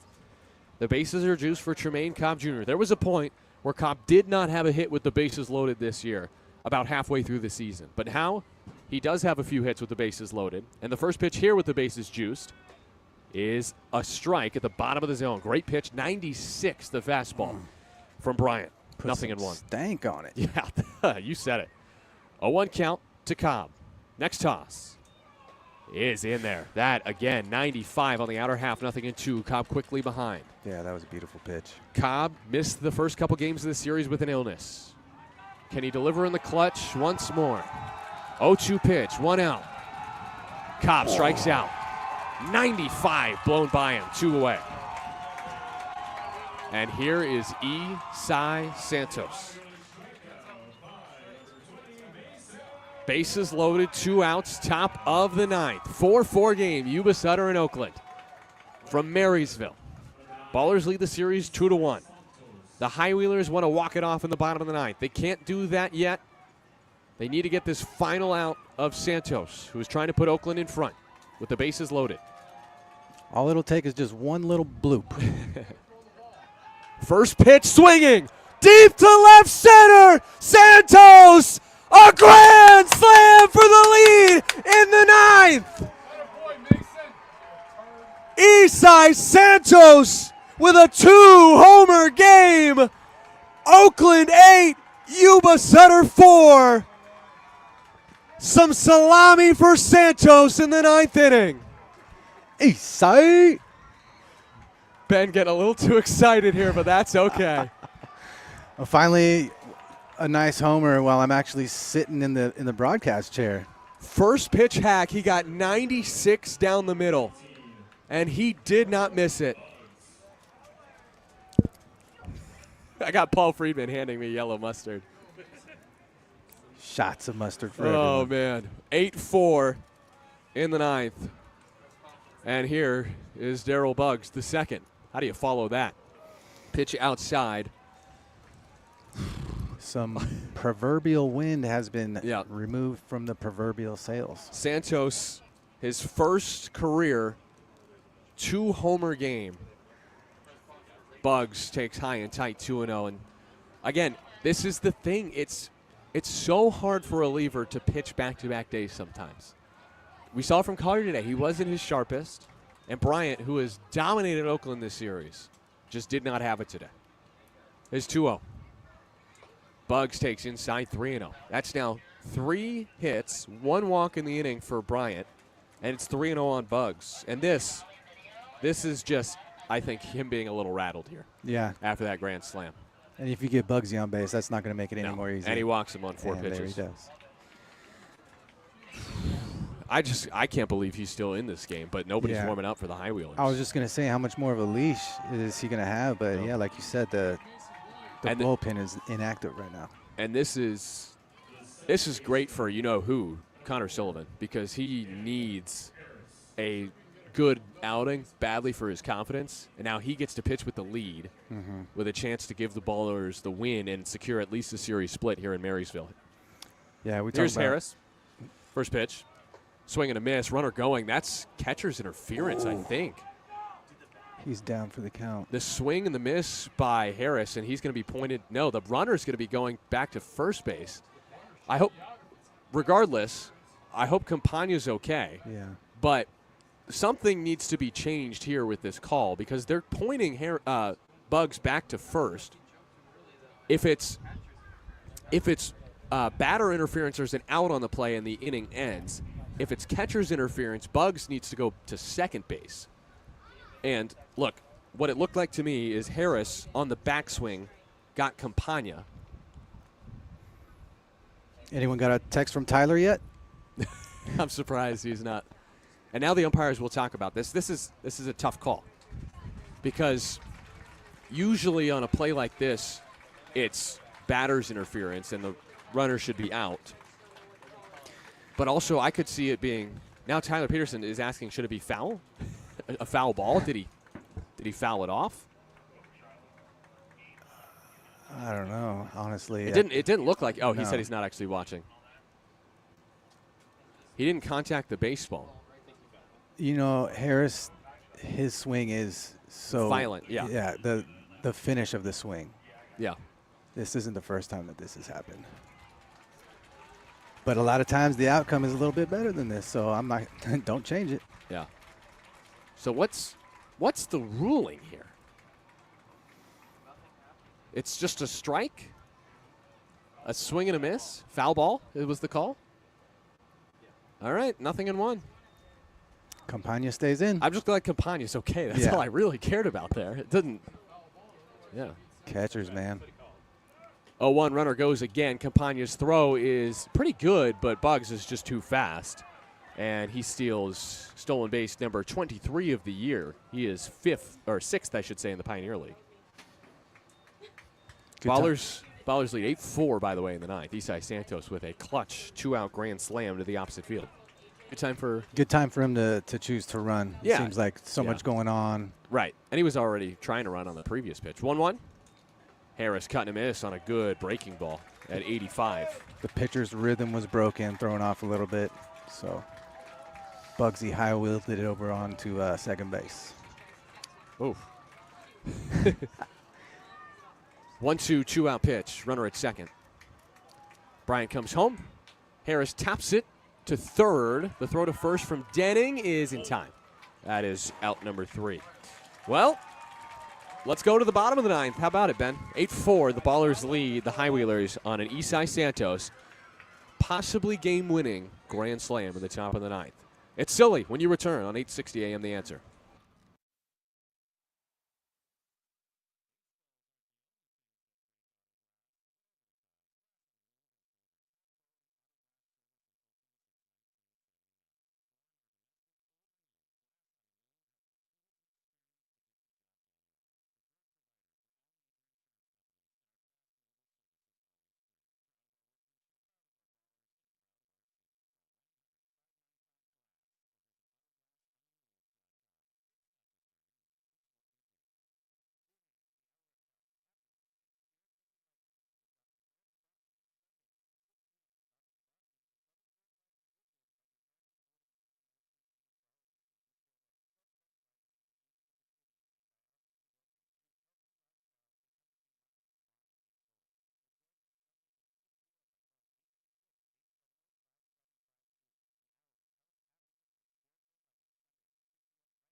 Bottom of the ninth.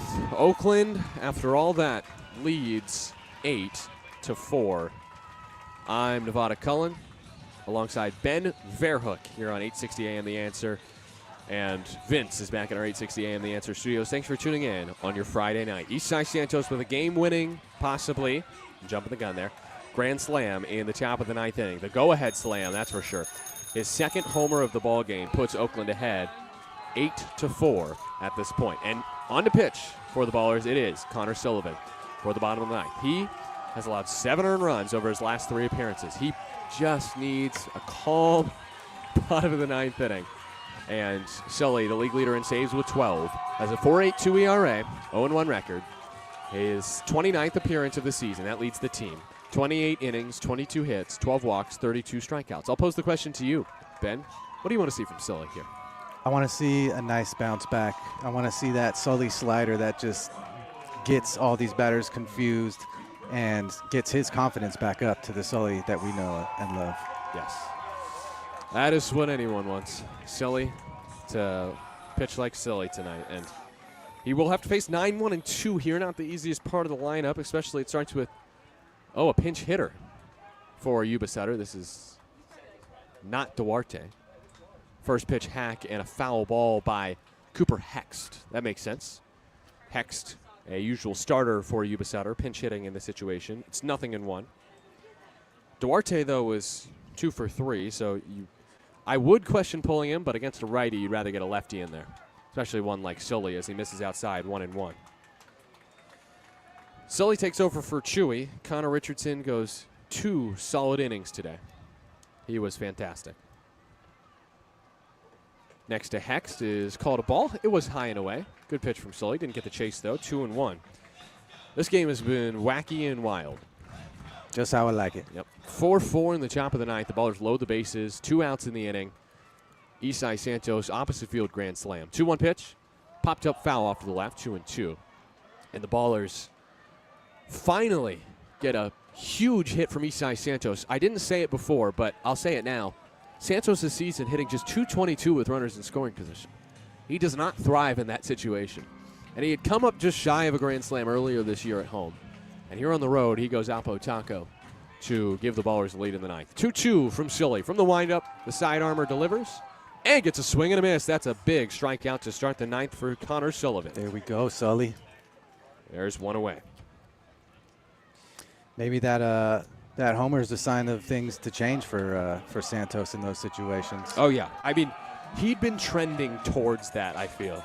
Like I had said on an earlier broadcast semi-recently, as Parker Cadu stands in 2 for 4 today from the left side. Takes ball 1 low. I said, when is it going to be time for Eastside to be the hero? Because it's just the 26th man for the Ballers has felt so deserving of that this season. Mm-hmm. And finally, here in Yuba Sutter, it happens. 1-0. Swing and a miss, strike 2. 88-mile-an-hour fastball from Sullivan, blown past Cadu. And 1-1, thank you. That could be all that he needed to really just start going on this big tear that we could possibly be seeing from him. Let's hope so. Because I know, like you were saying, he was trending in that direction. And foul ball off to the left, 1-2. That homer could give him that confidence to just take it to the next level. Cadu now on an 8-game hit streak with a 2-hit game today, his 21st of the season. 8-4 Ballers lead. Top of the ninth, 1 out, bases empty. 1-2 pitch from Sully. He gone. Swing and a miss. Sullivan with back-to-back Ks here in the bottom of the ninth inning. That looks like Sully to me. Does it look like Sully to you, Ben? This looks like the Sully we all know and love. Yes. He's back, baby. Yes. So it seems. I love the YouTube chat today. Everyone, let's go Sully. It's Sully time. And then you have Robert Sullivan, who is just biting his teeth right now, biting his nails. Connor's dad out there, surely watching. Swung on and missed by Orsak. 0-1. He might even be here today. I was going to ask, are they in the building? Who knows? He's got a life outside of baseball. 0-1 pitch to Orsak is low and away, 1-1. But Connor Sullivan, man, you felt for him. 7 earned runs over his last 3 appearances. The blown save on Sunday against Colorado Springs, so unlike him. That one outing he had when we were at home. 1-1 popped up. Right side of the infield, this should do it. Amon's in foul ground, puts it away, and we have a final at 9:53 p.m. pack time. We wrap up this fun contest. The Ballers win 8-4. Sully with a clean bottom of the ninth inning. A 1-2-3 frame to get his confidence up and going again. Isai Santos with a game-winning grand slam in the top of the ninth. And the Ballers take a 3-1 series lead over the Highwheelers, their third straight win against Yuba Sutter. Post-game show when you return on 860 AM The Answer.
You're a fan of one team or the other. outcome aside, this was a very entertaining baseball game. Again, fireworks going off for the fans post-game. Fireworks during the game. There were a lot of homers, 7 to be exact. Let's run you through it real quick. The Ballers beat the Yuba Sutter High Wheelers 8-4 in 9. It was actually Yuba Sutter that got on the board first. Bobby Leday with a first-inning homer. Then Oakland tied it with an RBI single by Lou Helmick in the second. Yuba Sutter gets the lead right back. Gio Brusa crushes a homer to left. His third homer of the series makes it 2-1 High Wheelers. No scores until the 5th when Oakland went back-to-back. Lou Helmick with a solo shot. Dylan Tatum follows with one of his own. A backside boogie to right field to put the Ballers ahead. At the time, it was 3-2, but then Yuba Sutter with Landon Wallace in the 5th tied it right back up. I'm going to have to mute these fireworks. They're a little too loud on the crowd mic now. But it was Landon Wallace who had a solo shot in the 5th to tie the game at 3.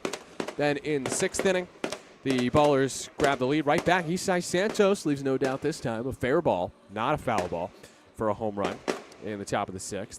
Yuba Sutter ties it in the bottom of the 6th inning on an error. And so it's 4-4 heading to the 9th. And that's when things got interesting, Ben. Bases loaded, 2 outs. Isai Santos calls game. Of course, he did not walk it off. Ballers on the road, but an opposite field grand slam. Isai Santos with that home run has his first pro 2-homer game. He's on an 8-game hit streak. Santos also tied his career high with 5 RBI today. And what a game it was for Isai. What a clutch play. And how about Sully? Oh, yes. Fast forwarding to the bottom of the 9th inning. After Connor Richardson threw 2 innings of 2-hit ball, no runs allowed. Sully, after giving up 7 earned runs in his past 3 outings, finally, just a clean 9th inning. It's all we wanted for him. He walks off the mound and he says, I'm back. Back like he never left. The Ballers win 8-4. Dylan Delvecchio goes 5. Does just miss out on his first pro win, but he goes 5 for the first time as a pro, gave up just 3 earned runs.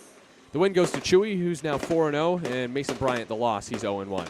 Ballers 8 runs on 11 hits, 1 error. Yuba Sutter 4 runs on 9 hits, no errors. This game started at 7:10 p.m., wrapped up at 9:53 pack time for a total time of 2 hours and 43 minutes on Friday, August 1st. Big crowd tonight. Don't know the exact attendance, but it was over 1,000. And the weather at first pitch, 94 and sunny on this Friday from Marysville, from Bryant Field. The High Wheelers fall to 8-8 in the second half. They've lost 3 straight. The Ballers, winners of 3 in a row, are now 11-5. And as we check the scores from the Pioneer League briefly, they are tied for first in the second half. Missoula, though, loses to Glacier 11-2, and so the Ballers are tied with the Rocky Mountain Vibes. Whoa, that's a lot of fireworks. Those are so cool. We see some, like, swirly snakes. Yeah. Love those. Anyways. Noise, too. Looks like Idaho Falls came back and won 15-11. No, 15-13 they beat the Boise Hawks tonight. And I did want to give one last score for you. Major League Baseball. Rockies 17, Pirates 16 in Colorado. Whoa. 33 runs, a 9-run comeback for the Rocks. And the Rockies walk it off with a home run. So, yeah, this game was awesome. That game is the only thing that could possibly level it up. Brenton Doyle with a walk-off 2-run shot for the Rockies tonight in Colorado. It would be at Coors Field. Yes. Scores like that. Any last thoughts on this game tonight, Ben? It was very fun to have you here. It was fun to be here, and the fireworks are the cherry on top. I love it. Yes. Awesome time. Ben, great job. Thank you. Fun working with you tonight. As we will wrap it up. That does it for today's broadcast here from Marysville, California. From Bryant Field, our final score, Ballers 8 and High Wheelers 4, a final in 9 innings. Big thanks to those who helped make the broadcast possible, including Ballers co-founders Paul Friedman and Brian Carmel, Ballers assistant general manager Tyler Peterson, Brendan Colthurst, who I'm going to give Brendan Colthurst, Casey Pratt, Brian Carmel, and Paul Friedman, and Tarek Ansari all shout-outs tonight because they definitely helped things get back up and going for the Flow Sports stream for the High Wheelers and helped with all the technical difficulties they've had here over the past 2 days. I was on the roof fixing the satellite right before first pitch. Were you really? No, I was just kidding. You said it twice, so I thought you might be serious. And also we want to thank Vince back in our 860 AM The Answer studios. Great job as always, Vince. You are our star. Also big thanks to you, the listener. We'll have more baseball coming up. Saturday's game, our coverage starts for Game 5 of the 6-game series at 7 p.m. pack time on 860 AM The Answer and on YouTube. We hope that you can join us. Again, our final score, Ballers 8, Yuba Sutter 4. Who's our hero tonight? Isai Santos. Again, our final score, 8-4. I'm Nevada Cullen saying so long. Thanks for listening to Oakland Baseball on 860 AM. The Answer.